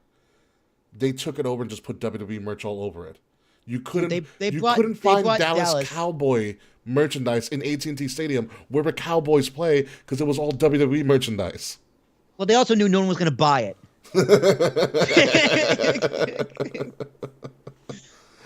But I forget my point. Yeah, but I forget what my point was. Anyway. Yeah, I like Cody. Even when Cody did a backstage interview right afterwards, and they threw him one of his shirts, and he said, "Oh, they took my idea with Pharaoh," so he didn't even know what his shirts looked like. Amazing. Before they dropped, the creator was just, market was just like, dude, we got this. All right, we had these made months ago. Just don't worry about it. Don't worry about it. So You're going to make millions in a night. Yeah. I remember my point. They brought the city of Dallas like $300 million. I'm not surprised. Like, they brought that city so much money. Mm-hmm. That's why people bid on Manias now like they bid on Super Bowls. As they should. They fucking bid on Amazon factories, all right? Yeah. So, of course they're going to bid on WrestleMania. If you listen to Cody's cryptic promos that he's done since he came back, he left. He became a free agent. I think on the Monday after Raw, he said he came a free agent like 47 days ago, and he had to keep. And in another interview or something, he said that he had to keep this thing secret for 40 days. I was like, this motherfucker made a decision in a week where he was going. Oh yeah, and signed in a week. He signed the deal. He signed a multi-year contract with WWE, which means he's getting a boatload of fucking money. He signed a multi-year contract with WWE. He is now the executive producer on his father's A&E documentary. Of course. And his family gets to travel with him, and he gets his own bus to travel the nation in. And dude, good for him. Yeah, he got everything he wanted. For him. It's so funny how if I listen back to episodes where I hate Cody Rhodes and AEW and now I think he's the god, like I don't understand why every wrestling fan has that emotion. I just know it's true. I remember leading up to Mania when you asked like, how do you think Cody Rhodes is going to be received? I'm like, he's going to be like the prodigal son returning, and that's exactly what happened. And I have no idea why. And I can't wait until we turn on him. Who knows? Oh my god! He's doing everything right. He's giving away his weight belts to children in the crowd. Like he is. Yeah, he did that in AEW too. I think it was like, I don't know Cody Rhodes. I wish I did. I know someone who knows Cody Rhodes. So he says he's a sweetheart of a man, super nice, super generous. I know people that have met him and said the same exact thing. Yeah. Yeah, like my friend worked with him a few times. Yeah. In production, he's just a sweetheart of a man. But I think he didn't really care about AEW. I think he just wanted the fame and the fortune. I think he wanted this to be the glory. I think I also heard some other stuff too. Like I think he just wanted to be known. Like he wanted this reception because he started AEW. Mm-hmm. And he didn't. When he didn't get it, he's like, "All right, let's get it in WWE." Yeah, I mean, it's nothing wrong with that, but I think that's just what he wanted. Oh, so that's a Tony Khan breaking news. Gotcha. AEW and New Japan Super Show at the United Center in Chicago on June 26th. A little bit too early for me. Damn. Yeah, that's Tony's big announcement. But That's pretty cool. that is pretty I was cool. hoping I was hoping it's gonna be a streaming service. Yeah, nope, not yet. Well, that needs to happen. Yeah. Are we gonna sideberg there eventually, or can I sideberg there? Don't start with that yet because we still got to get through WrestleMania. But I will Gotcha, say okay. this: I did hear some rumblings. I don't know if any of this is true or not, but there was some rumblings that he did have a little bit of a follow with Tony. Yeah, creative differences. In regards, Creative differences. from what I heard, and I don't know if it's true or not, he wanted to help Tony with ROH and be like, "Hey, let me be the lead guy in ROH. You have enough to deal with AEW." And Tony's like, "I can do it all." And Tony was like, "All right." And Cody was like, "All right." Dude, Cody really wanted to be Cody just wants to be Triple H. He Yeah. wanted ROH to be better than NXT, which He could have done it. With the backing that he had from Tony, I mean, it could have happened. ROH has always been a great product. that would Historically. have been interesting. Cody running ROH. Tony was probably like, dude, you think they're booing you now? If you take over ROH, you're gonna get booed out of the building. So, I seriously think he would have been booed out of the building. who knows? Who knows? We'll see. I remember when he had his indie run in ROH, he did a great job for him. So I don't know. But I do have the same concerns Mr. Fretz has about Tony stretching himself too thin. But that's another conversation for another time. Let's move on to the other parts of WrestleMania, like the fact that Austin came back in all of his fucking glory and had, of everybody that had a great time at WrestleMania, Stone Cold Steve Austin had the best time at WrestleMania. Dude, when he did like the airplane Yes! after he stunned Pat McAfee, Yes! I was just like, Oh, he's having so much fun. he is a child. He's so happy. I was like, dude, he's got the itch. That's the first I was like, he's got the itch again. He's gonna wrestle again. No, I think he's done. He's out on his own terms. This is the way he wanted to go. He's good. Bless the man. People loved that main event. I know it's not the most technically sound main event. Dude, it was fun. Yeah, but it was I don't fun. give a fuck. Kevin Owens main event WrestleMania with Stone Cold Steve Austin. Tell me that was gonna happen 3 years ago. I would have said you're out of your fucking mind. I would have bought ROH instead. That's be more likely that I would have believed you. Yeah. Like, dude, I'm so happy for Kevin Owens. Kevin Owens gets the main event of the WrestleMania with Stone Cold Steve Austin. That's why he resigned. And Stone Cold gets to go out on his own terms. Hearing the glass shatter one more time, fantastic. Hearing it happen 2 more times. Hearing it happen the second night when you didn't expect it to happen, even more amazing. Dude, I didn't see it coming. I lost my mind on my couch. I was like, no fucking way. Good thing Jazz isn't here. But yeah, I got to freak out on my own terms. it was so cool to see Austin. And let's talk about Bianca. If Seth has missed a WrestleMania, Bianca Belair is becoming Mrs. WrestleMania at this point, or at least she's 2 for 2. At least the 4 horsewoman killer. Yeah, she's 2 for 2. And WrestleMania matches. It was a great match. It was a great match. She got her eye knocked the fuck out. Yeah, on that heel. That was funny. I'm not gonna lie. When she was hung up the title at the end and the nameplate came up, I was like, "Oh, sure, I got fucked." I thought it was pretty funny. I love how she brought in the HBCU band and everything, and Becky came out as like a big timer. I was like, "Wow!" I was like, "What the?" I was like, "What is this band playing?" And I was like, "Oh, it's now I her get theme it." song. Yeah. It took a while. They're not the best band that she could have had, but that's another story for another time. But what a fantastic match! Great storytelling, nonetheless. Bianca's 2 for 2, winning both titles at Mania. I was surprised. Not gonna lie, I was surprised that Bianca won. Not upset, because I really wanted Becky to win. Wasn't upset, but I wasn't surprised. I like how good Becky put her over in defeat, and the way. Yeah, no, Becky did it. Becky did a phenomenal job. Yeah, putting her over. Great. I thought it was great. Yeah, Becky did a phenomenal job putting her over. It's what she's supposed to do. You put your new talent over, unlike Charlotte Flair. That was weird. Yeah, but let's go to the celebrity part, because this WrestleMania wouldn't be as stupendous without all the celebrities all doing a great fucking job.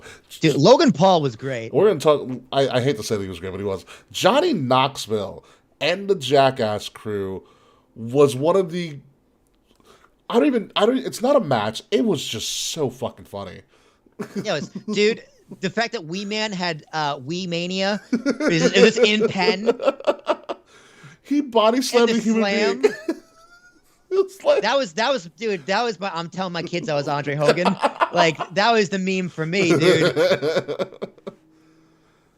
It was so good. Party, like I said audibly, I was like, "Is that Party Boy?" Yeah, it's Party Boy, Chris Pontius. Yeah. Dude, I was waiting for Steve-O, and when there was no Steve-O, I was a little upset. I was a but little upset with fine. Steve-O, but it's fine. It's okay. The crowd wanted Steve-O too. The giant hand got me. Dude, when Mark Henry tweeted about it, I was like, dude, it was, oh my God. It's like Jackass did it on purpose 15 years ago. It was literally like a Looney Tune cartoon come to life. Dude, like, like, when you were in the crowd, right, the dude, like, when did they bring up the hand? Like, I did you don't see know. it I did beforehand? not see it. They hit it really No well. one saw it. They hit it. How do you hide a giant fucking hand on a swivel? I did not see it. And I was like, this is really fucking funny. Dude, it was so, like, honestly, man, only Sami Zayn could have pulled this off. Absolutely. Like, he is the slapstick of WWE. He's so good at it too. Remember when he was the babyface of WWE and he just totally switched roles? Dude, he was supposed to be a next Daniel Bryan, remember? Yeah. But yeah, this match, fun. So much fun. So much the crowd loved it. Meltzer hated it, but fuck Meltzer. It's WrestleMania. This is what WrestleMania is built on, dumb shit like this sometimes. Dude, WrestleMania, that's just my thing with WrestleMania. I had fucking fun watching it. That's why it's a 10 for me. Yeah. I had so much fun. Even Drew hacking through the two ropes, I popped for that too. And the only reason he didn't do a third rope is because he flattened the blade. Yeah. He flattened it on purpose. I was like, oh, his sword's for real, for real. I was like, oh, that's different. And then they had to like freaking do like 20 minutes to set up a new ring. Yeah, they played a video package. Yeah. It was fine. Giant Nacho. Let's go over Pat McAfee. My God, Pat McAfee. I'm so glad everyone got to see how good he is.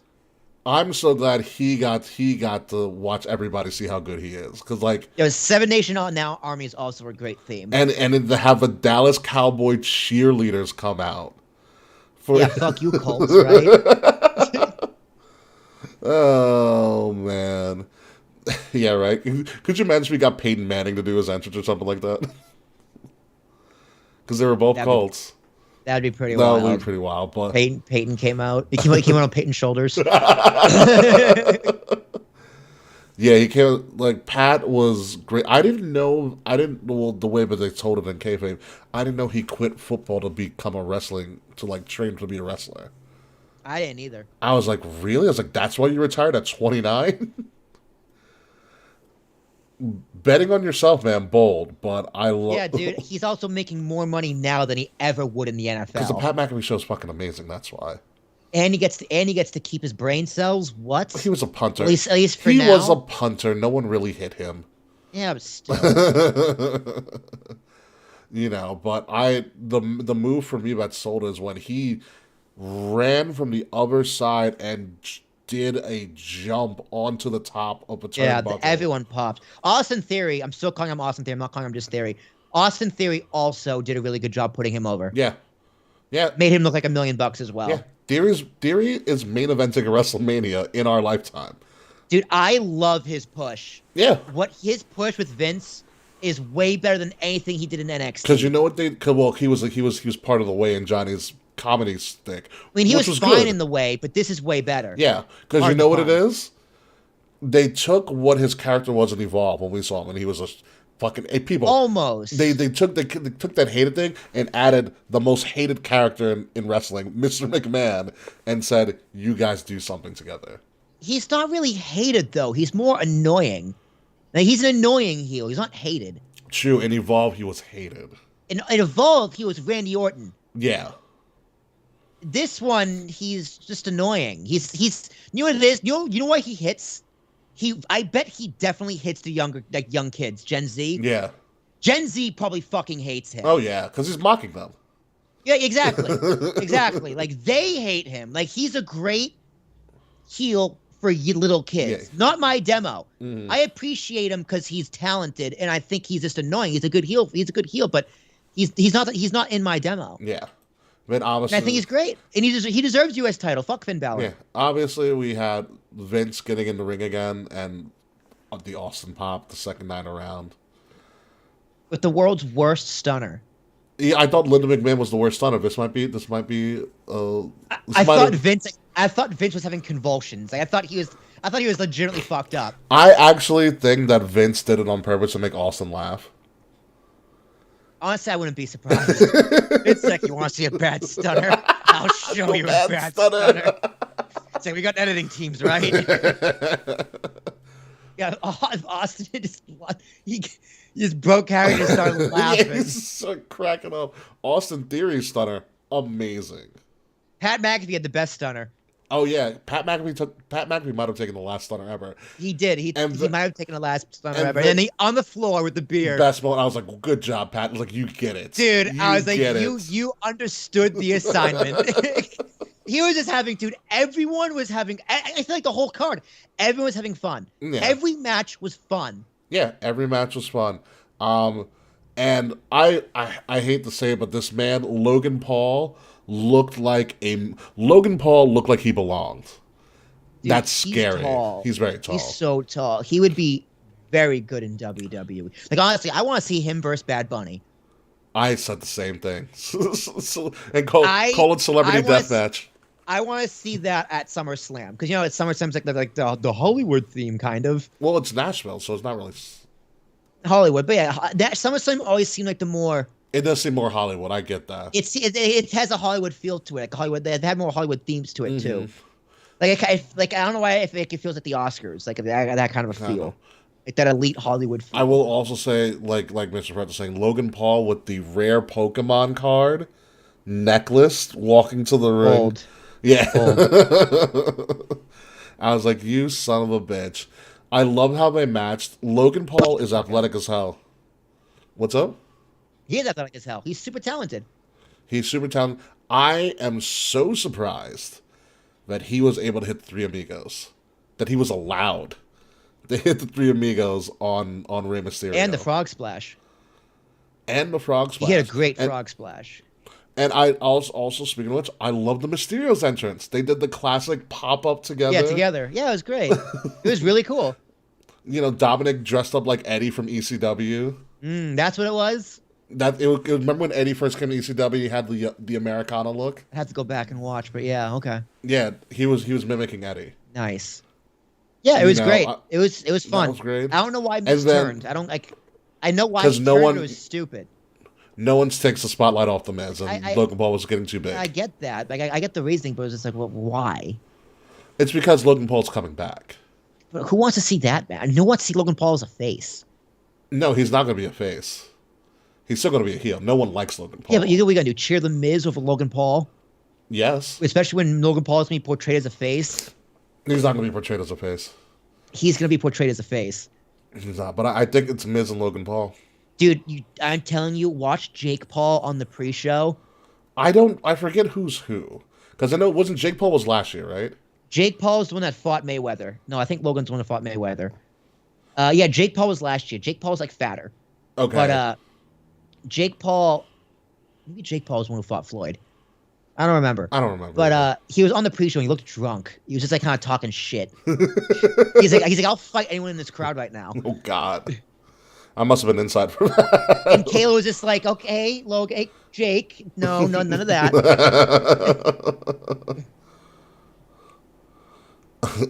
Oh my God, but it's Logan Paul. I mean, the guy's athletic. He's, like I said, he already has the look. And they probably were the best dressed people at Mania. I'm not gonna lie. He's a star, dude. He's a YouTuber, right? Like he's a different level of fame that people like our age, maybe people my age, sort of, but older generation, just millennials just aren't gonna get. Yeah, but we can boo him. Yeah, but we're not gonna get him. We're not gonna get him. Let's move on. Edge and AJ Styles. This is so weird that we're talking about Edge and AJ Styles this low in the Mania card, but that's how good Mania was. Dude, this is the weird thing, because this was my fear, honestly. Remember the Shinsuke build, and it just got it's forgettable because of a shitty finish? Yeah. Like, they did it again. I was a little upset at that. I was like, we could have had Damian Priest come on the next night. Dude, not gonna lie, think I like what they're doing with Edge and AJ. Mm-hmm. Like the next match is going to be better, Yeah. but I seriously think they had a missed opportunity not going babyface versus babyface, best man win at Mania, and then Edge loses, and then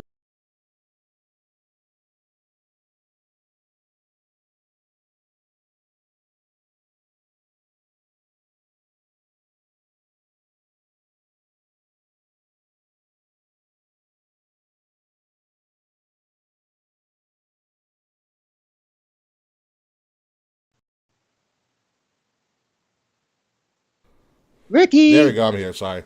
I froze real quick. Did you hear what I said? I heard about Edge losing his shit, but then what did you say after that? I basically I think they should have done babyface versus babyface, Edge and AJ, and then have Edge go crazy afterwards. Gotcha. And then lead into the story. I think. Yeah, I like that idea a lot more. I think they took a risk by turning Edge too early, and it didn't pay off at Mania. Yeah, Damian Priest kind of was like, Damian Priest, like, what are you doing here? Yeah. You know. Yeah, is this what are you doing here? And the match itself was just a little slow. It's not what I expected. Yeah, I mean, they had something going. If they had more time, is one of those things, and I wish they had more time, which is a Denzel Washington movie. But yeah, but otherwise it was still really fun. But let's move on. So what do we have here? All right, yeah, we had 2 tag team matches that were completely different. Rick Boogs got injured, and obviously the Uso thing. And then also you have RK Bro looking amazing, and I did not think that was fun. I did not think they looked this good. I mean, but I loved everything about their triple threat, probably more so than the Usos. I feel real bad for Rick Boogs and everything that happened to him. Yeah. But these guys look strong. These guys are on a collision course, but they were fun segments. Even Gable Stevenson finally doing something besides being like handed out to the crowd was interesting. Dude, I can't wait to boo him. I can't wait for Gable versus Gable. And Ricky, that's gonna be good. Ricky, check your mic too. Your audio sounds a little like it's not your regular mic. It sounds like it's on a cell phone. Is it really? Or a headset. It sounds like on a headset. That's really weird. Because I'm still pretty good right now. My levels are good. But, well, matter of live TV. I gotta fix my video, too. Can you see me on video? Probably not. No, you're frozen. I'm still frozen. I have no idea what happened. But as we move on, the fact of the matter is you can hear me and you can see my dull voice, my dull face. But anywho, let's move on to some matches okay, interesting. Let's move on to some matches that didn't hit. Like Charlotte and Ronda. Again, a weird finish. Very weird finish. And just like, I felt like no one was into the match because, well, no one was into the match. Yeah, it's like no one cared. It's like we don't like either of these people. I don't know why Ronda can't cut a promo anymore, but she just can't cut a promo anymore. Yeah, it's really weird. Like did you watch the Stephanie McMahon Evil documentary? And like they cut to that scene where Ronda was in the feud with Stephanie McMahon, and go back and watch that like segment where she like gets put through the table. Yeah, the swagger and the confidence Ronda had on her face, just it's not there when she's on SmackDown. It's just like, who is this woman? Yeah, she's just totally uncomfortable on mic. It's crazy. It is really weird. It is really weird. I know I just went black, but I'm still here. Do not worry about that. Well, it's just you on camera now, so be happy. All right, look at me. I am still trying to figure out what the hell is going on.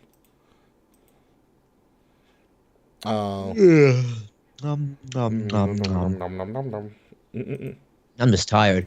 So anyway, yeah, no. I'm gonna be the show. No. So we're gonna keep going here. Ronda didn't hit. I mean, obviously they're going back to a to run it back at Backlash, so that's what everybody wants to see, is these two people fighting again. In an I Quit match. Yeah, which is going to be so much fun.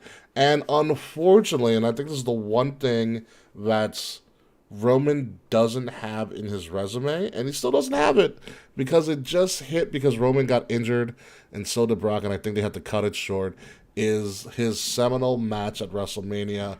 Yes, he won. Yes, he beat Brock. Did it feel leading up to that like the biggest WrestleMania main event ever? Yes. Did it deliver on that? Absolutely not. No. Not their fault though. It's not their fault. Roman has a really bad habit of getting injured when it matters the most.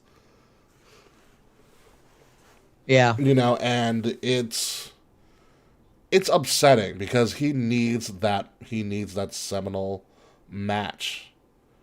Yeah, it's pretty crazy. He has like what 6 WrestleMania main events, and all of them are forgettable. And the only one that is forgettable is because Seth cashed in. Yeah, pretty much. And no one remembers the match. They just remember the cash in.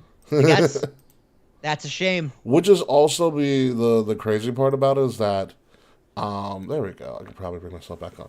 The crazy part about it is that Seth but before Seth shows up to that match, that's a really good match. It was fine. Yeah. It was like Roman was getting over, from what I recall, but it was a really, really good match. There I am. Yeah, you are. Sorry about that, folks. But I'm back. But yeah, it was a really, really good match, from what I could recall. And it's a shame because Roman needs that one match to be like, you know what, that's the match that people are going to remember him at WrestleMania. He doesn't have it. He had it at 31, Seb cashes in. 30, not 32. Well, yeah.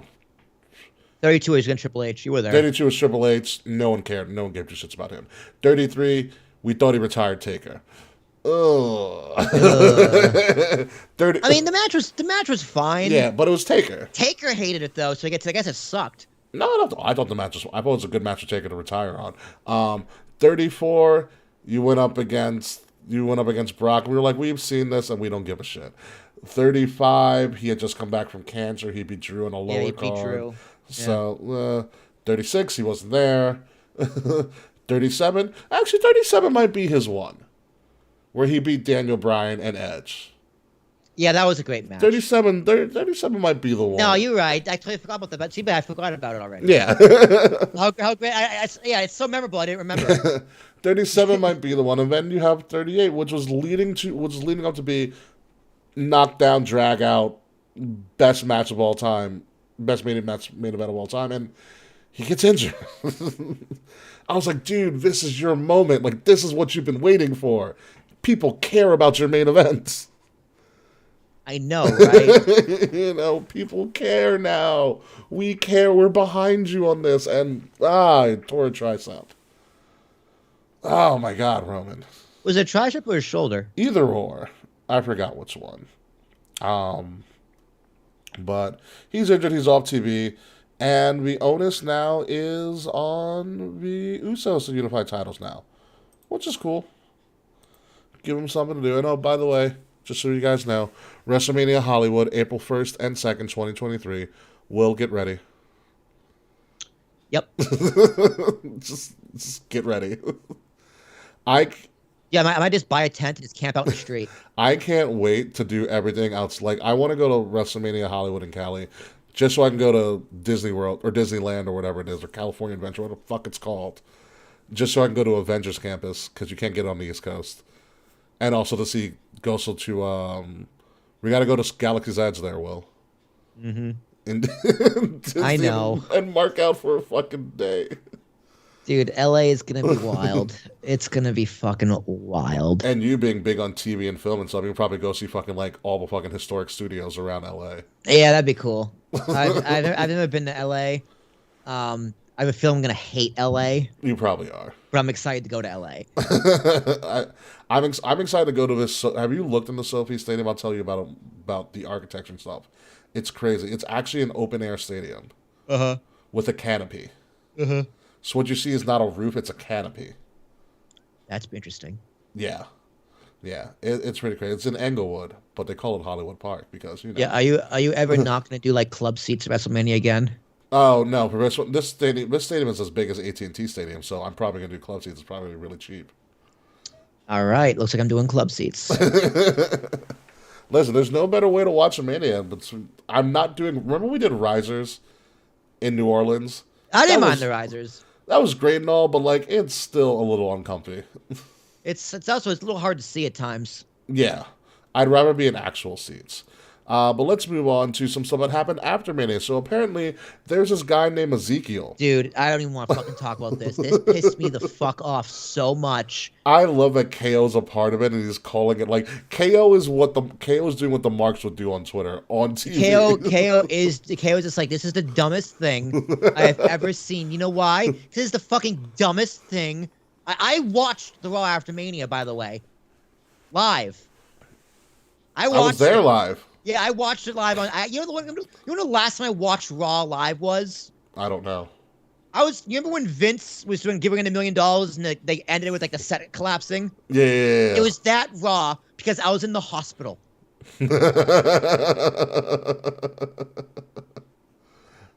I'm sorry, Raw after Mania disappointed you. This fucking bullshit. You told me The Rock might be there. Listen, his mom was in the crowd. I was like, oh shit.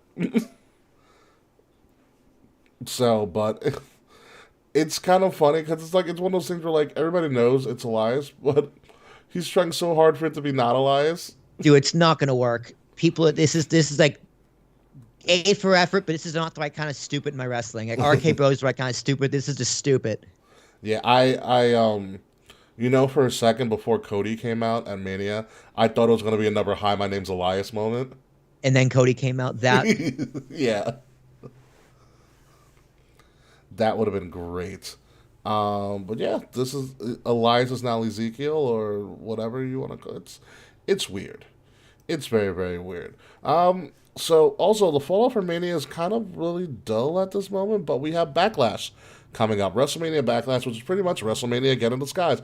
All your favorite and not so favorite WrestleMania matches are going to be done again in a couple weeks. It's actually like May 8th, like the first weekend in May. So yeah, it's like 2 weeks. Yeah, Cody and Seth running it. Cody and Seth, another match.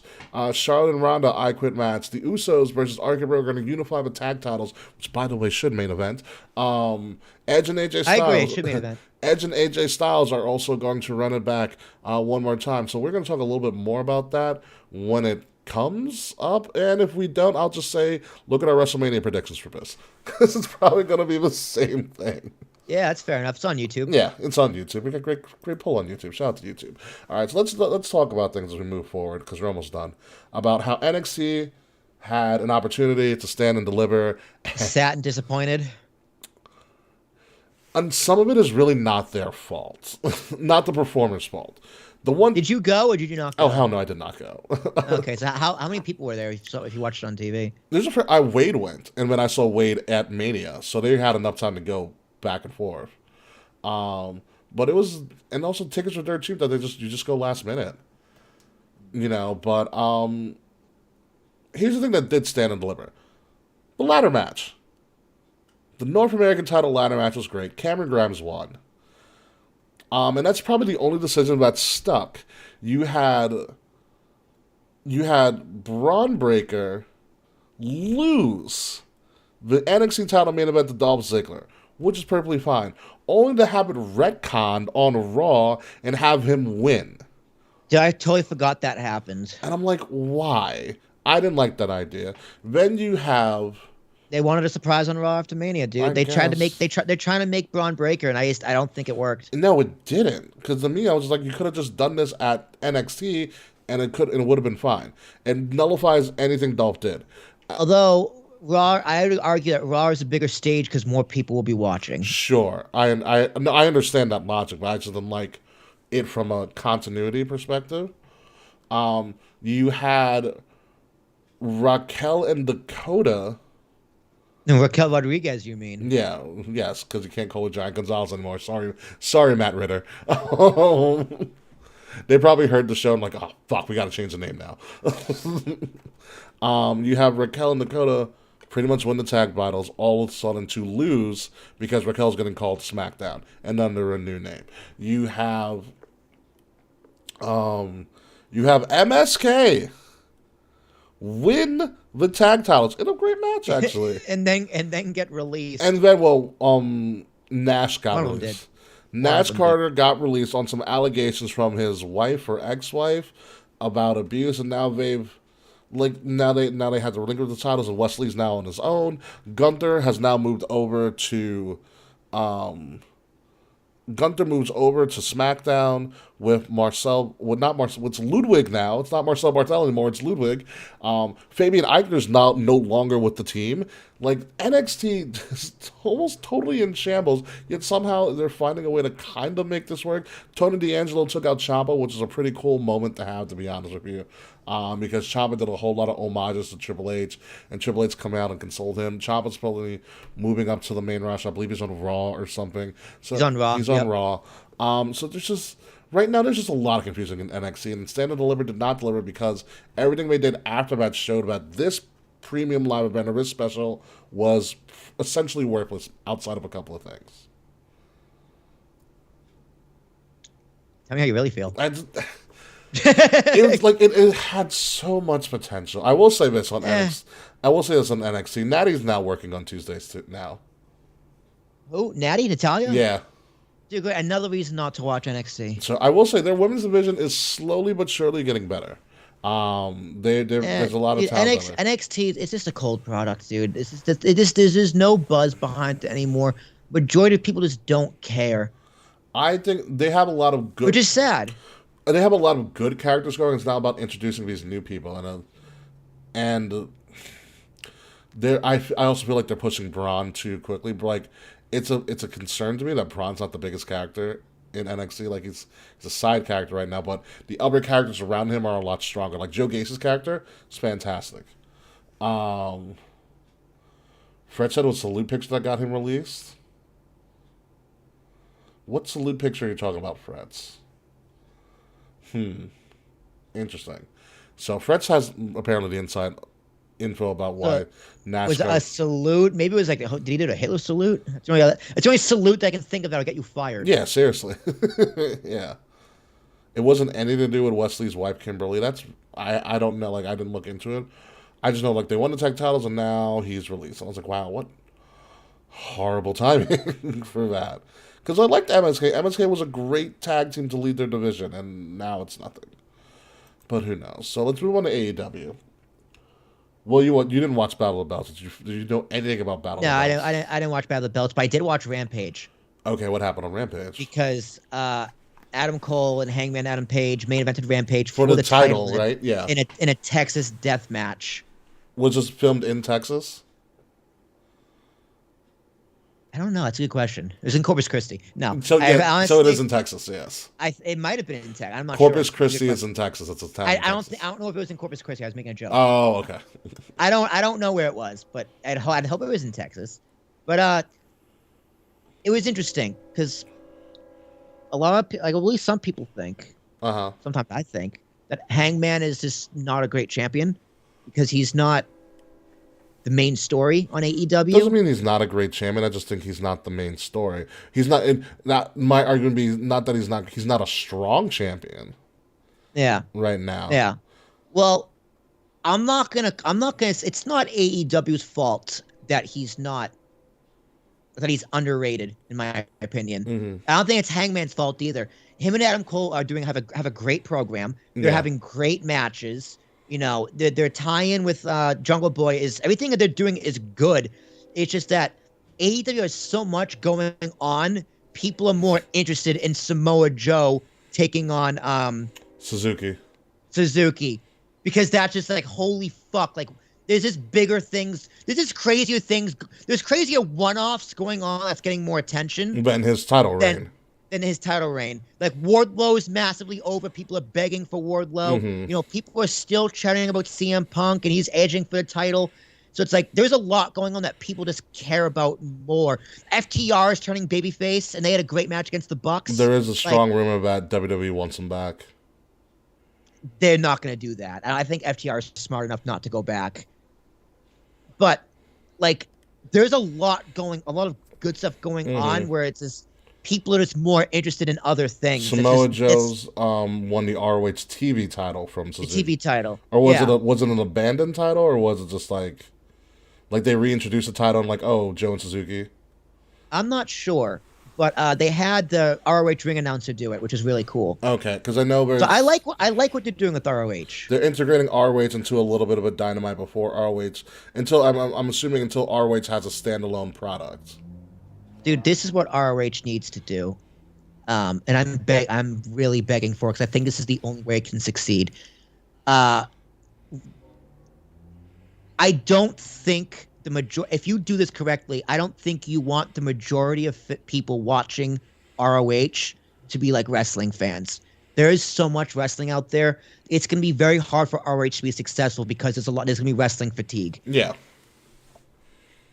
Like, it's hard enough to watch AEW and WWE all in 1 week. You're going to throw in ROH. It's just too much wrestling. Mm-hmm. Which why I think it needs to go on an HBO Max or like a good streaming service, and they market it to non-wrestling fans. I think that's the only way ROH can be successful. It'd still be its own product, right? Yeah. Okay. Yeah. They could still include AEW talent. They can go back and forth. But like, if you're going to do TV, it needs to be on a streaming service.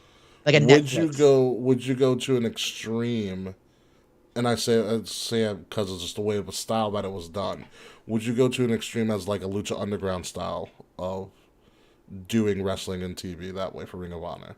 That would be a bold move. I think not, because I don't know if Lucha Underground worked. It's not on the air anymore. Yeah, but it was also on like, it wasn't on like a Netflix or something. Well, I mean, it was. And then they took it off. But it wasn't like episodic. Like, it was things that had already happened. Like, oh, Netflix just picked it up. You know what I mean? When it had a little bit of rumbling. Like, what if you were doing like an actual show, like a weekly episodic show, and it only debuted every week, like, you know, a la The Mandalorian on Disney Plus, or like Bel Air on Peacock? Could it work in that aspect? It might. There's room. I mean, you gotta do something different than this standard old wrestling with everyone's favorite wrestlers. There's millions of that, and I don't think they'll do it, but I think that's not a terrible idea. I think it's a bold move. I think it's a bold move. I think it could work out. That's something I would experiment with. I would also think of, you know, I guess in a safer aspect, you replace one of your darks or elevations with Ring of Honor. Yeah, it's still on YouTube. Yeah. Yeah, So I like don't see you profiting off of that, though. Fair. Because they would still need the tour. Yeah. Like, if that's the case, why'd you buy Ring of Honor just to change your YouTube? Just to change your YouTube title, like you had to change the name of your channel, or just to put it up there. I don't know.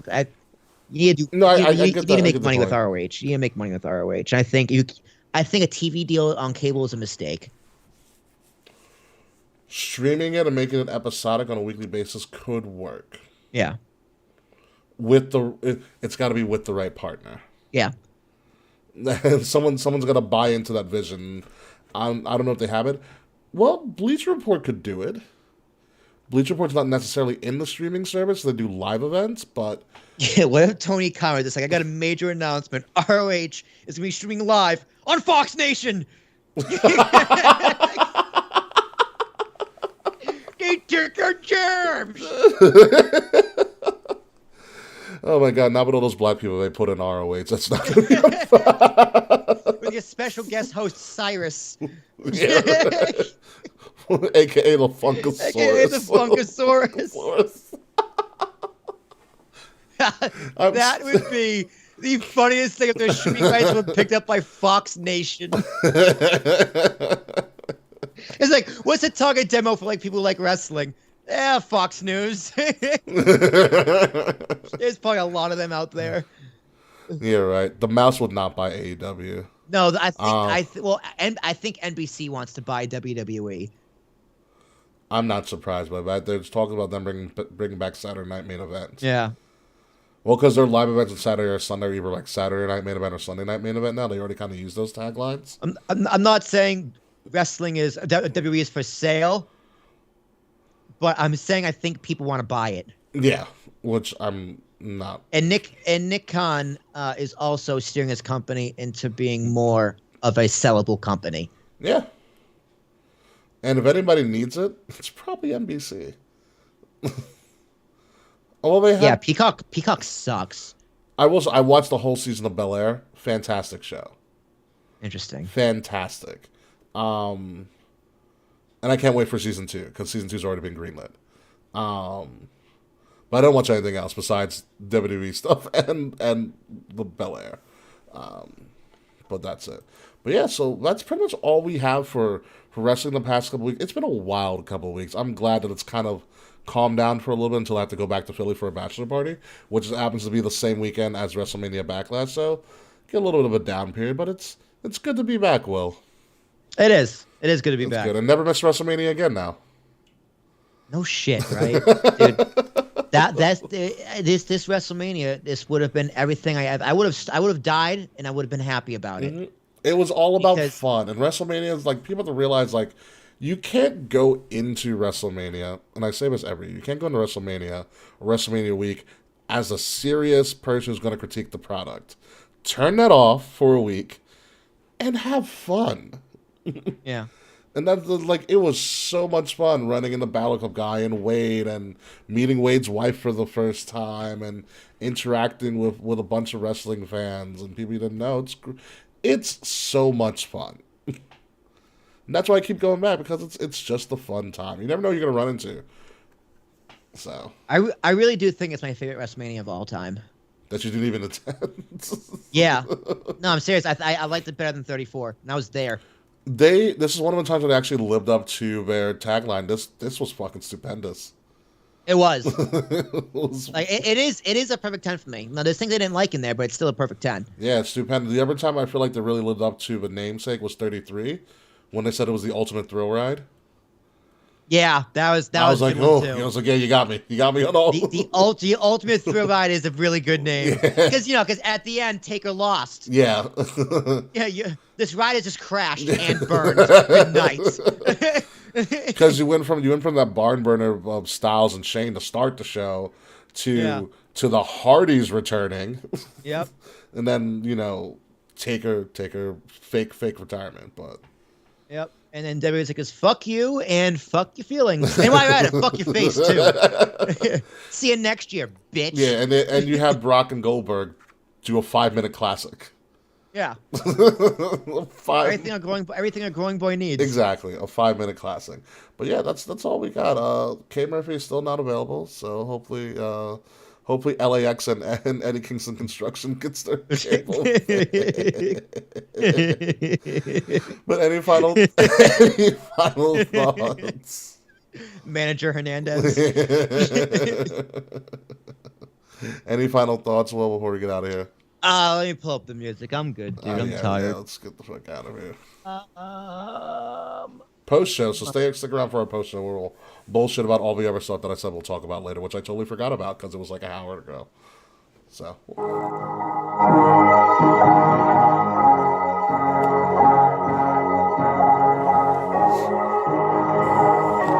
This meeting is being recorded. Ladies and gentlemen, this is episode number 289 of Kings of the Rings podcast, Up in Smoke, the highest of all the episodes that we have ever done. We are finally back from our WrestleMania vacation, and we loved WrestleMania, the most stupendous WrestleMania of all time. I am your host, King Ricky Rose, with my brand new United States Championship belt, and I really can't wait to pay off that credit card debt. You can find me at Ambassador Biggs across all social media outlets, BIGZ Ambassador Biggs, Kings of the Rings podcast at KOTR _podcast on Facebook, on Instagram, on Twitter, on YouTube, on Twitch, on Discord. Like, share, subscribe. Leave us 5-star reviews wherever you listen to all of your podcasts. And subscribe to us by subscribing to Wrestle Addict Radio, the cure for the Common Wrestling Podcast. And follow Wrestle Addict Radio's social media at addict_wrestle on Twitter and Wrestle Addict Radio on Facebook and Instagram. The links to all of our stuff, including merchandise, which we are going to do a little bit of a merchandise rebrand coming up soon, is in the description below on our video and on our audio stuff. So, K Murphy will hopefully be back next week. I think K's got another wedding to go to. Surprise, surprise. But Will, welcome back from Miami. It is wedding season, man. I got 3 coming up myself. I'm going up to my 3rd one in like 2 months. So. You know what's funny about Miami? Now that you mention it, I still have my tan lines from the first time I went to Miami in February. Oh my God. Like just on my leg. Maybe I was like skin cancer. Maybe I'm that pasty white above my up above my thighs. You might be. But like I've never had a tan line last this long. It's absurd. and I don't know if I'm upset or mad or happy. You may need to get a skin graft. Ugh, not another one. Yeah, right? I don't know. We'll see. But I'm Will Tarashuk with Skin Problems. T.S. and Thomas, ARASHUK. All my shenanigans are a lot of fun. Talking with Tarashuk is a podcast that is rocking and rolling. Yeah, it is. Thank you to everybody who interacts and has checked out my episodes with Mr. Fretz and the K. Murphy. Ricky, unfortunately, the episode with Ant fell through because, he has daughters and he works and he's busy.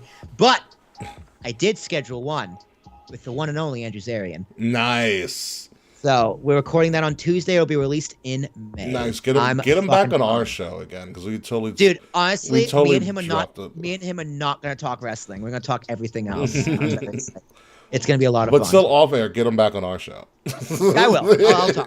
Yeah. Dude, hit him up on Instagram. I just messaged him on Instagram. It's like, hey man, we met at Evolve. Like, here's my show. Here's what I want to talk about. Do you want to do it? He's like, just dude, tell me when. It's that easy. See, he went big time and still. Then he followed me. He followed me on Instagram. Nice. Too, He went big time and he still stays humble to those little folks. Thank you, Andrew Zarian. Always a friend of the show. He's shortlist for Hall of Fame candidate for KOTR. Anywho, folks, we're going to get out of here. We have some discussions to probably talk through on our post show, like the fact that Slack actually DM'd me like 2 weeks ago and wants to return on the show, so I've not replied on purpose. His birthday's coming up. Is it really? I don't know. Whenever we have him on, we say it's his birthday. That's right. True. So we're going to discuss Slack's potential birthday and his return. That's our gimmick, bro. That's true. It's like we need more guests on the show. We're going to be working on that. So we're going to talk about another random shit on our post show. And when we come back next week, who the fuck knows what's going to happen? So until then, folks, see you next week. Goodbye. Good night. Hopefully you're spending the holidays safe by rolling up a fatty. K. Murphy, hopefully your cable gets fixed. And we'll see you next week. Oh, yes. And, fuck you, Slack.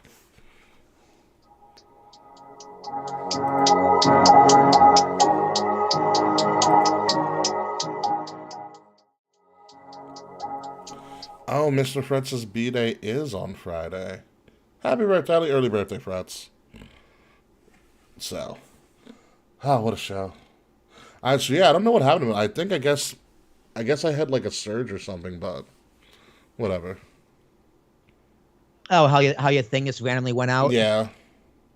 What are you gonna do about it? Yeah, it's not, whatever. It's fixed. That's all that matters. Undertaker looked like a televangelist that comes on at 5 a.m. on BET. Dude, he fucking did look like a televangelist. It was weird.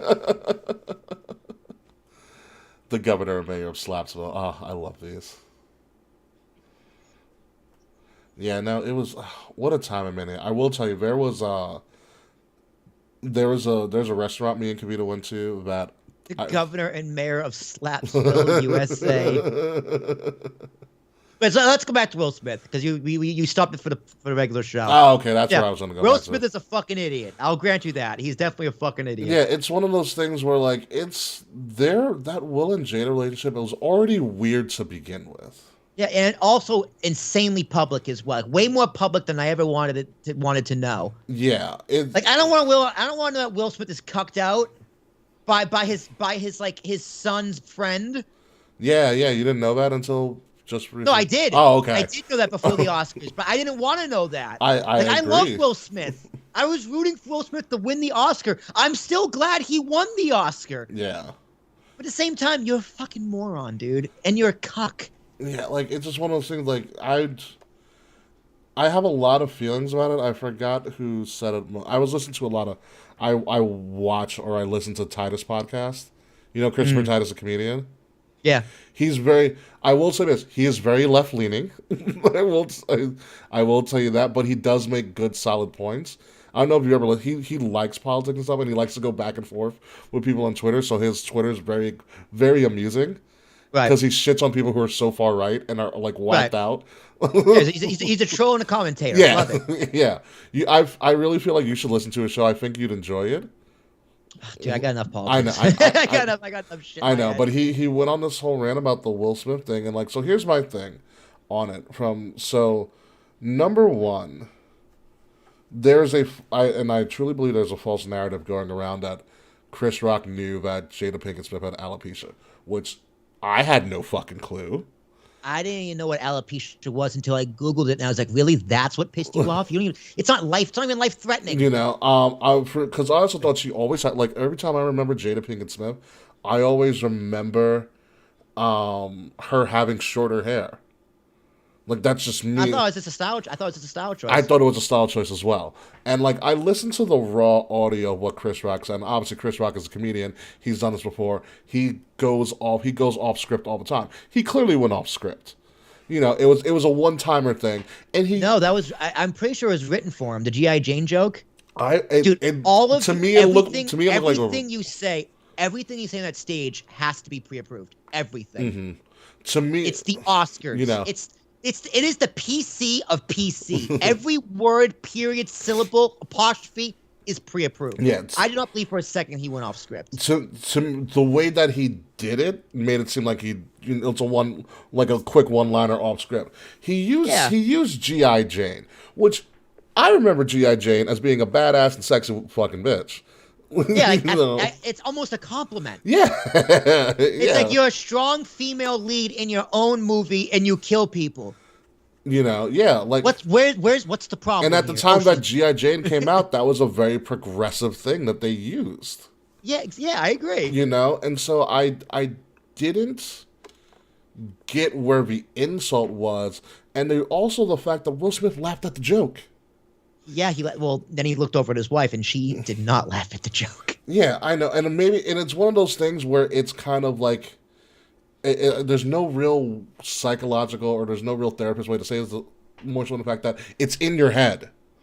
Yeah, like, you know, it was in Jada's head, but no one else around outside of Jada and Will knew really what she was ailing with. You know, and she internalized something that was not, and she took it out of context, allegedly. It's like Jada. I get it upset you, right? But you're not that doesn't make you a victim. You know, and I Will going Jada Pinkett Smith is not a victim. You know, and Will going up there really just made everything worse. And it's not about defending the honor of your wife or anything like that when no one knew. It's not like Chris Rock called her like a disease-ridden rodent because she doesn't have any hair. Like, okay, you're gonna get your ass whipped for that. Like, you know. Yeah, it's not like he made a rape joke while making eye contact. Yeah, you know, like it was one of those things where I was like, I didn't get it, and then it happens, and then I remember, and I heard the raw audio, and I knew that it wasn't a part of a show. When Chris Rock says, "Dude, it was a G.I. Jane joke," I was like, that was your tip. That was because Will Smith can ad lib and still be funny or whatever, but when Chris Rock switched his tone, when he said, "Dude, it was a G.I. Jane joke." He said, "Keep my wife's name on your mouth. I'm going to." Yeah. Like, when it's bro, chill. Yeah, I was like, oh, I don't. In my mind, I was like, there's something wrong here. Like, there's something really, really wrong. And that was very concerning. It concerns me that you were still so riled up that Denzel Washington had to come to your aid and show you. And did he? And Diddy had the funniest line at the end. He's like, "Yo, we're gonna go to the after party. Everything's gonna be good, man. Everything's gonna be good." It's like, Diddy, sit down. Shut up, Diddy. All right, Puff Daddy, you tell him. And it also concerned me about police were waiting to arrest Will Smith. I'm like, really? Like, really? Because Chris Rock didn't want to file charges. And not arrest him. Didn't need to be arrested. He should have been kicked out of the building. I believe so, yeah. Yeah. Like, he should not have been there 20 minutes later. He should not have been there to accept the Oscar. I agree. That's the crazy thing. Yeah. He accepted the Oscar 20 minutes later. And showed no remorse for what he did. Yeah, like, he kind of apologized to the Academy, but he talked for a while. Yeah. Like, they were afraid to write off his music. Like, you know, they play the music off. He's like, I'm not pressing that button. He's going to smack the shit out of me. Yeah, what was scary to me is that he didn't even show any remorse to, like, what he did. I mean, his PR person wrote a nice statement a few days later. Well, yeah, but that's a few days later. Like, you didn't realize in the moment that you did this? You know, and, like, yeah, you should have been escorted from the building. Yeah. If Chris Rock wanted to press charges, I mean, he could have. Yeah, but he's not going to do that. No, why would you? Yeah. Like, all right, now you're a bitch. Yeah. he shouldn't have pressed charges. I'm happy he didn't press charges. Yeah. Like, Chris Rock is the bigger man. He did everything. He handled it perfectly well. He handled it like a pro, dude. I was like, wow. Yeah. Like, Yeah, it's like it happened before. You know, and a lot of it, and what a lot of came out is that, you know, Will Smith went to like after parties and he was acting like nothing happened, which is also very concerning. Very weird. It's very concerning. It's very weird. And like I said, listening to Titus, which Mr. Prince, I've been listening to Titus for years. I remember when Titus had a show on Fox, and he had Christopher Titus had the sentiment of other comedians like, you're setting a bad precedent for people to just come up and assault people who are doing their jobs. Yeah. You know? Yeah. Like, number one... Especially for comedians. Yeah. Like, number one, it's the Oscars. Like, the Oscars are known for roasting the people, like, in the audience.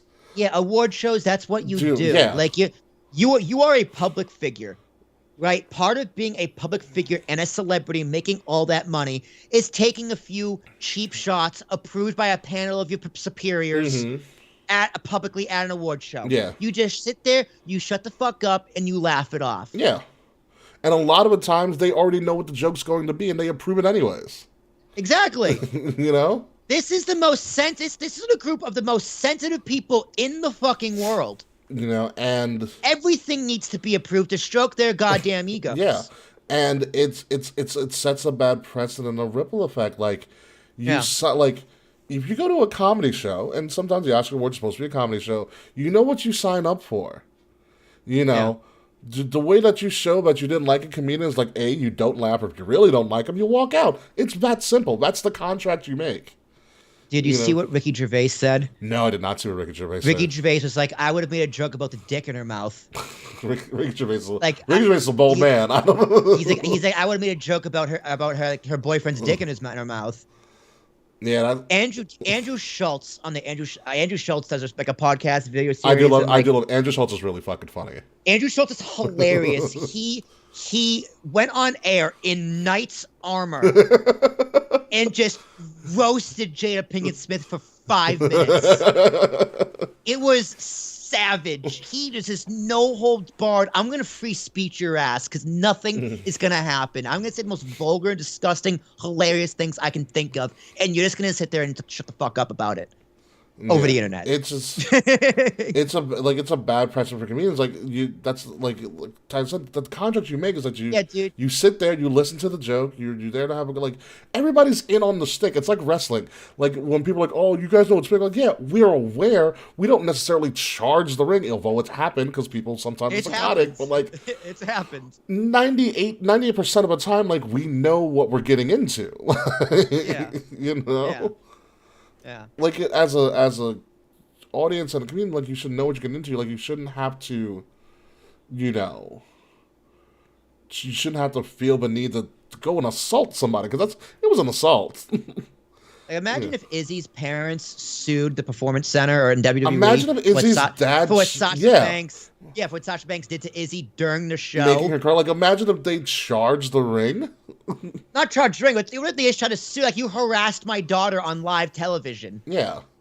It's like, no, you're part of the show. You wanted to be part of the show. Guess what? Now you're part of the show. Yeah, that's part of a disclaimer. Any footage we use, you are part of the show. It's legally binding. That's what they said to me. Oh, and Izzy's dad in the back of the head was like, this is so fucking cool. Like, I'm holding my crying 8-year-old, but this is the coolest fucking thing ever. You know, and so it's just, it's sad. And it's a shame. On another level, Will Smith is like, we talked about this before the Oscars. We said Will Smith has tried for so long to get that Oscar, and he deserves that Oscar. He's had a great career, you know, and no one's going to remember that now.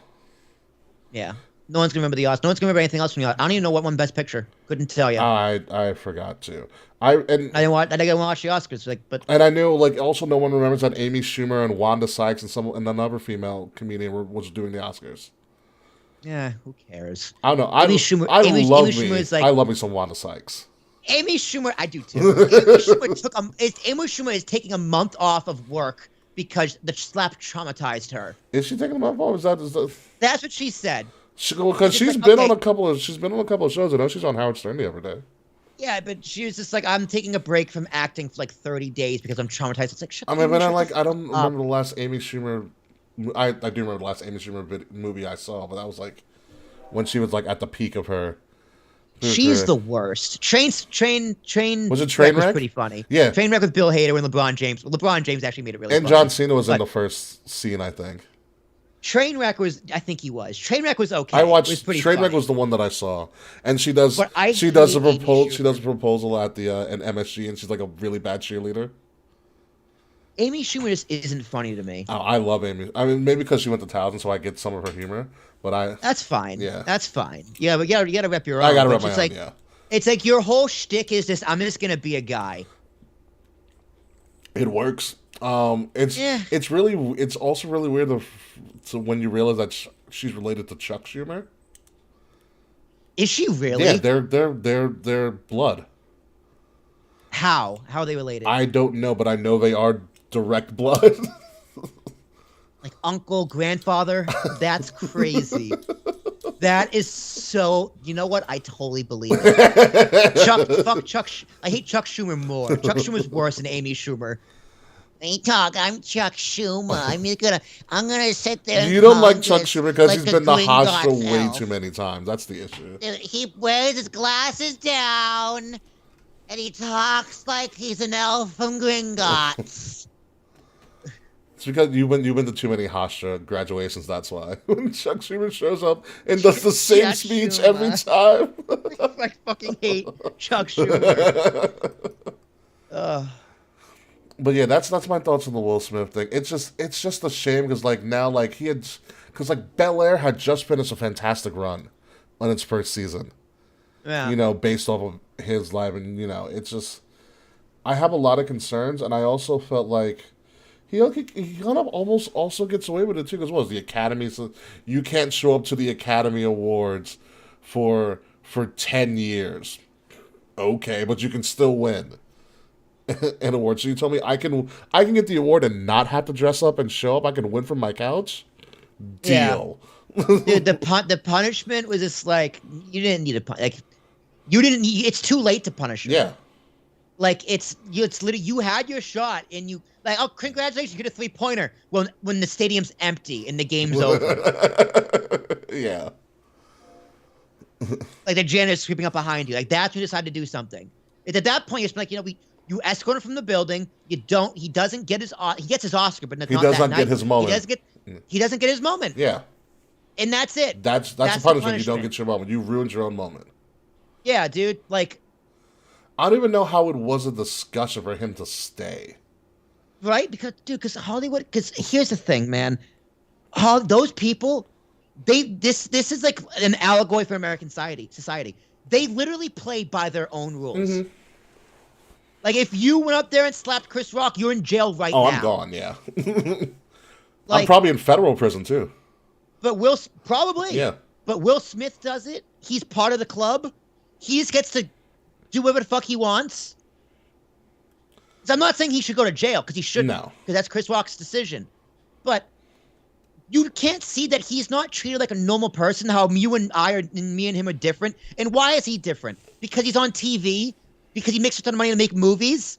Like what the fuck is so much more different about Will Smith than me? Nothing. We have the exact same rights, but we're treated completely. We're two different classes of people. Mm-hmm.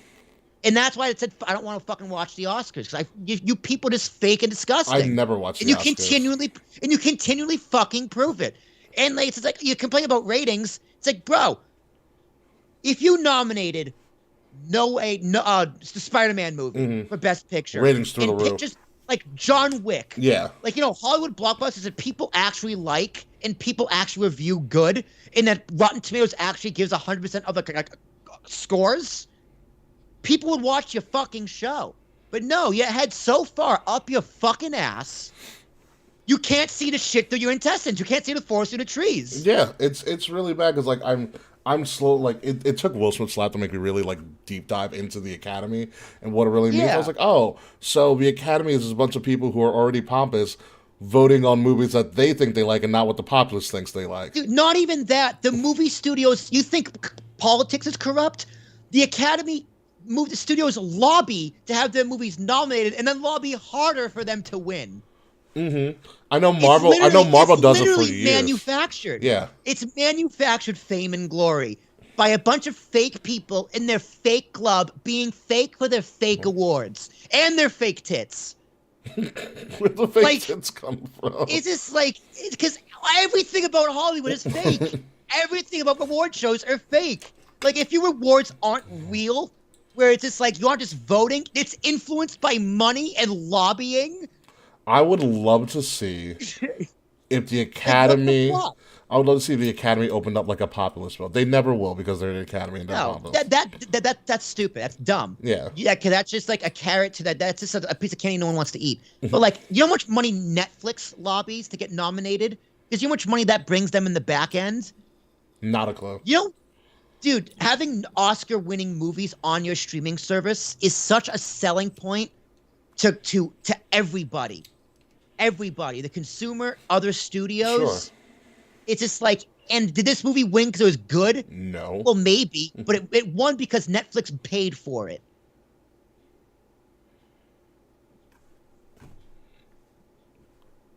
It's disgusting. It pisses me off so much. No. And the fact that Will Smith didn't get escorted out of the building, it's just wow. They brought him. I know they brought him to the side, but somehow they decided that he should stay, which is weird.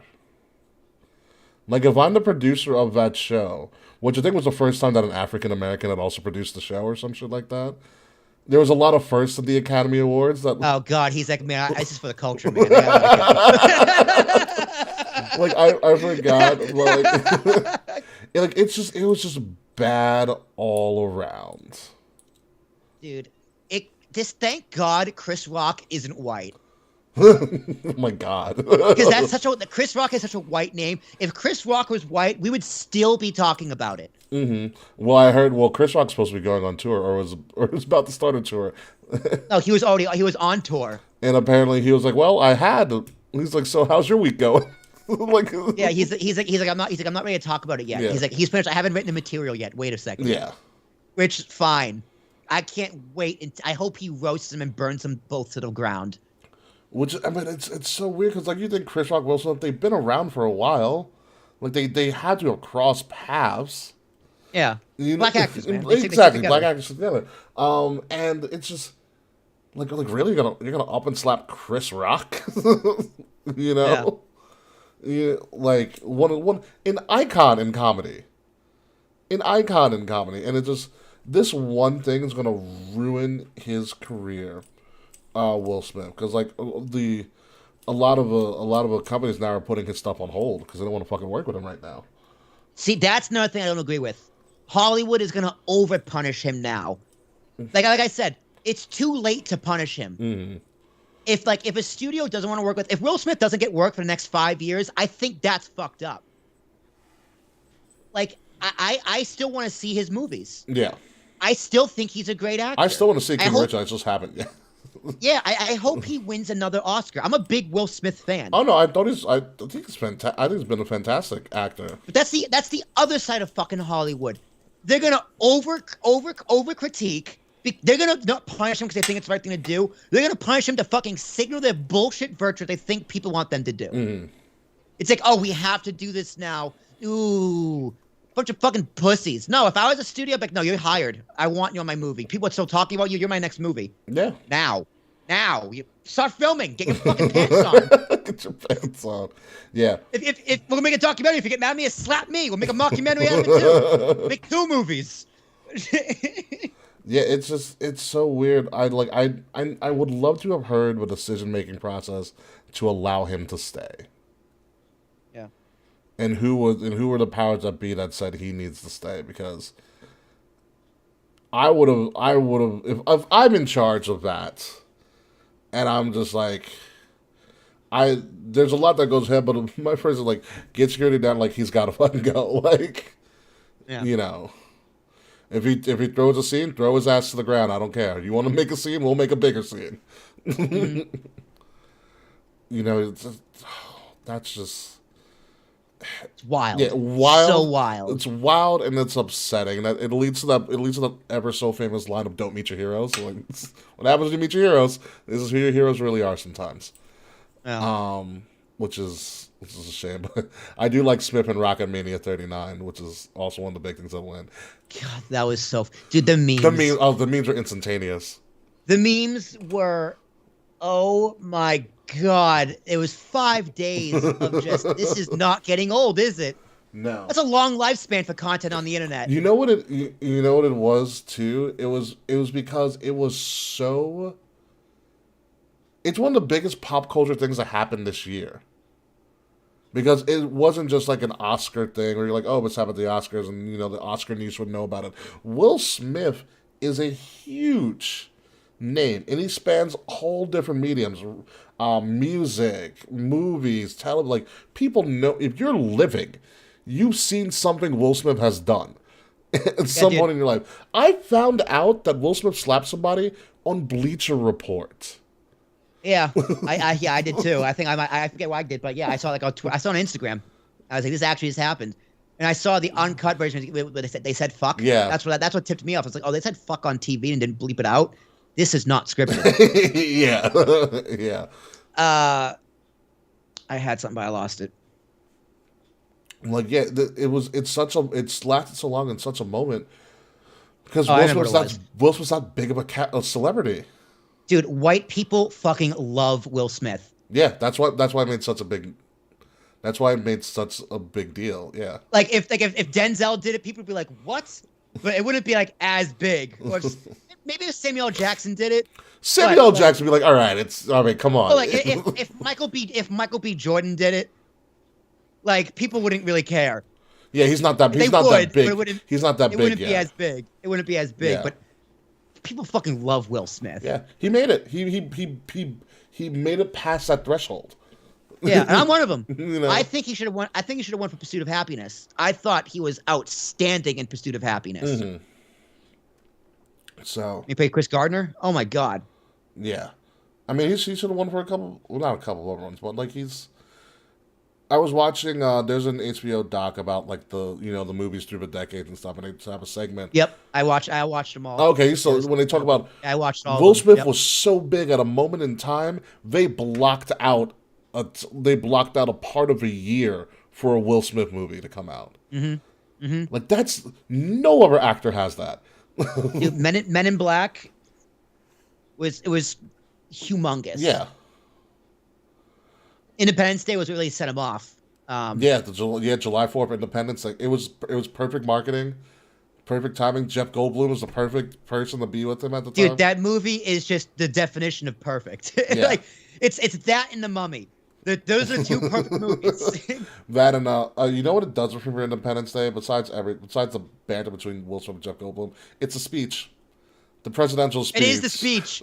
Bill Pullman gives a phenomenal speech. Yeah. Like, honestly, dude, if Trump just went on TV and gave that exact same speech... We will not go quietly into the night! It might work. Oh, yeah. Yeah, what a... And also, like, Independence Day was one of those movies that, like, yes, it was a blockbuster, but it was still a really well-told story. Yeah, 100%.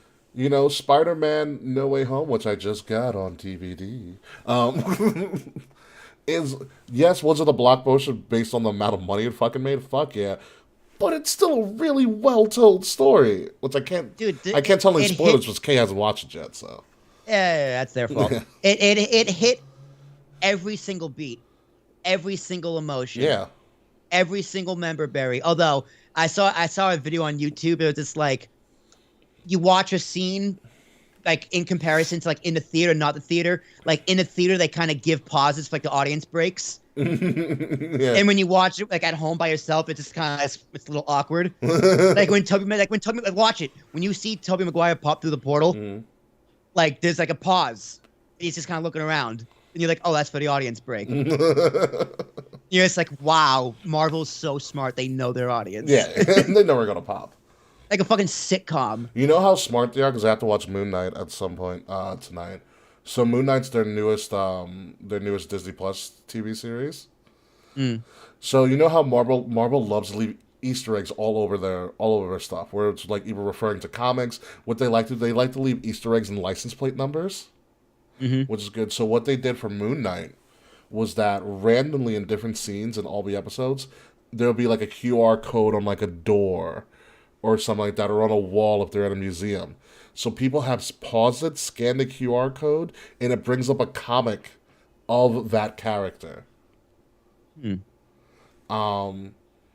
just Marvel's known for just be doing, like, they just know their audience, they know where they'll just start looking for shit. So like, oh, here's a QR fucking code of a comic book strip of the character that you're watching on TV. That's why I love them. That's why they're so much fucking fun. My video's still frozen. Thank you, girlfriend.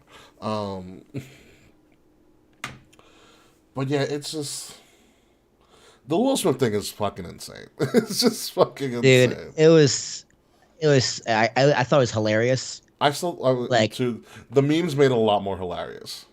Yeah, dude, I didn't have an opinion. Like, anytime someone asked me about it, I was just like, guys, I don't care. I just war in Ukraine right now. It's like I just don't care. Gas. How much was gas in Texas? I forgot to ask you that. A little. I wouldn't say drastically less. I'd say a little bit less. So it was about like $3.90, something like that. Yeah. Dude, it was $5 in Miami. I'm not surprised with that.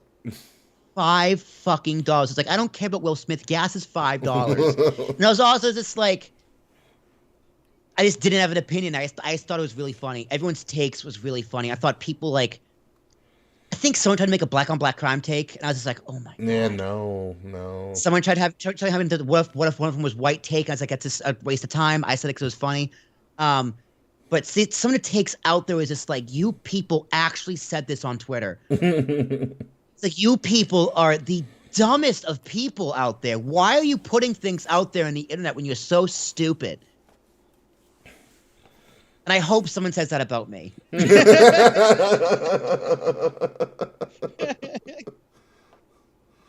Oh, man.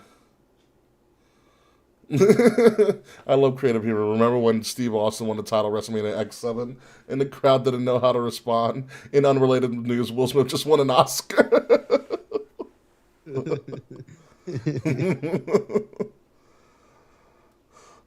It's such a shame. It is such a shame, but it is what it is, and you live with it. DC Yankees won. Did they win?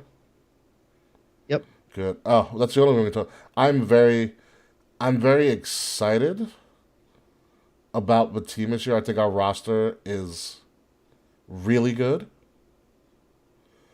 Not more so. I think our pitching, like our bullpen, has gotten tons better. Garrett Cole needs to stop being shitty. Yeah, it's early. It's still April. Garrett Cole doesn't need to stop being shitty, but I think we're a well-rounded team. Put it that way. I agree. I mean, they're playing okay right now. They're 7-5. Okay. But Garrett Cole just needs to get out of the fourth inning. Yeah, he just needs to get it going. I wish we would have re-signed Aaron Judge, but I'm okay. Me too. Me too. But I think his whole "I'm going to talk to all 30 teams" thing is just it's just a formality type deal. Like I can't see the Yankees getting rid of somebody that they named a section of their stadium after. Yeah, that'd be silly.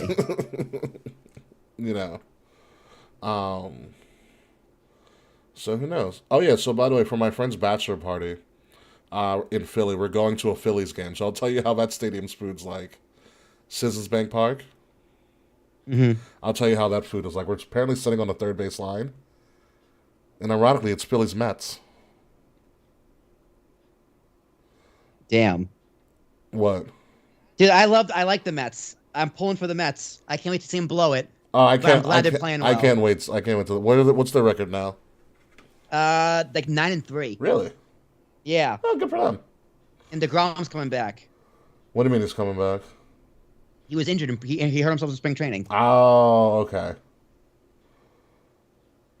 Ah, yes, the Brooklyn Nets are losing. Or they lost.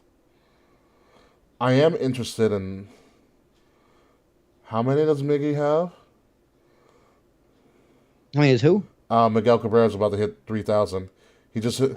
He's one away. Yeah. Apparently, one or two away. He's one away. He had a broken back single an hour ago.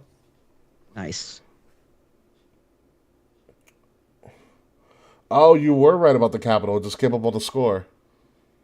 Yeah, fucking ridiculous, dude. It's utter fucking insanity. This country is so stupid. I want to read what they actually said about this.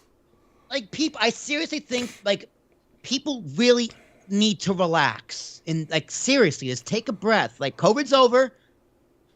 You know, war's not happening here. Like, inflation's a problem. Don't get me wrong. You know, there's a labor union going on that's very, very good. Like, everyone needs to take a step back and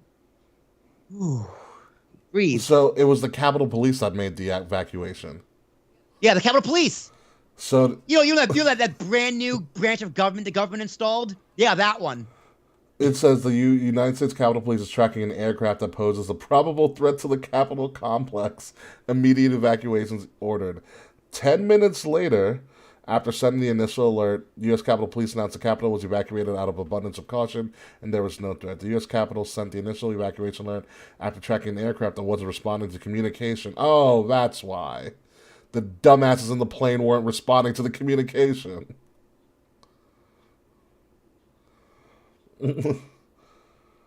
Ridiculous. So I gotta know who Andrew Desiderio is. It says, so in conclusion, a poorly coordinated pregame parachute drop at the Nationals Park caused an urgent evacuation of the U.S. Capitol complex and about 15 minutes of utter panic in Washington. So according to Flight Radar 24, the plane took off from Joint Base Andrews outside D.C. at 6:09. U.S. Capitol Police sent the initial evacuation alert at 6:32. The plane was easily identifiable through FR24, a popular, publicly available flight tracking app. This just gets dumber and dumber.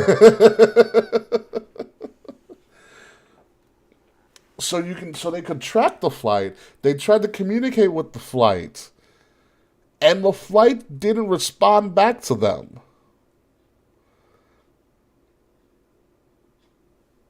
Oh my god. Unfucking believable. Yeah. Yeah. Yep. It's just... I don't know, dude.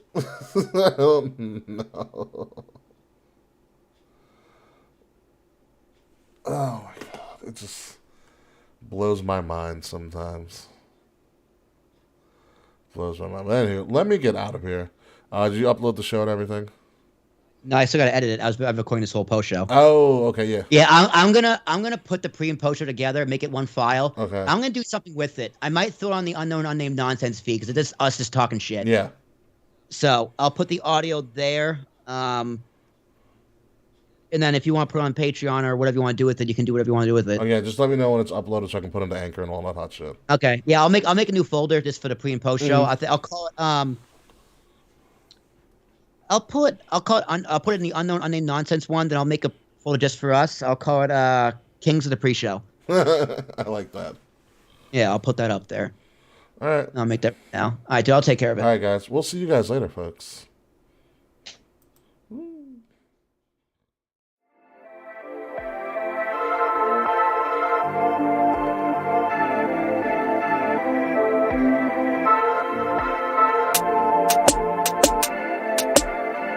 Midnight music.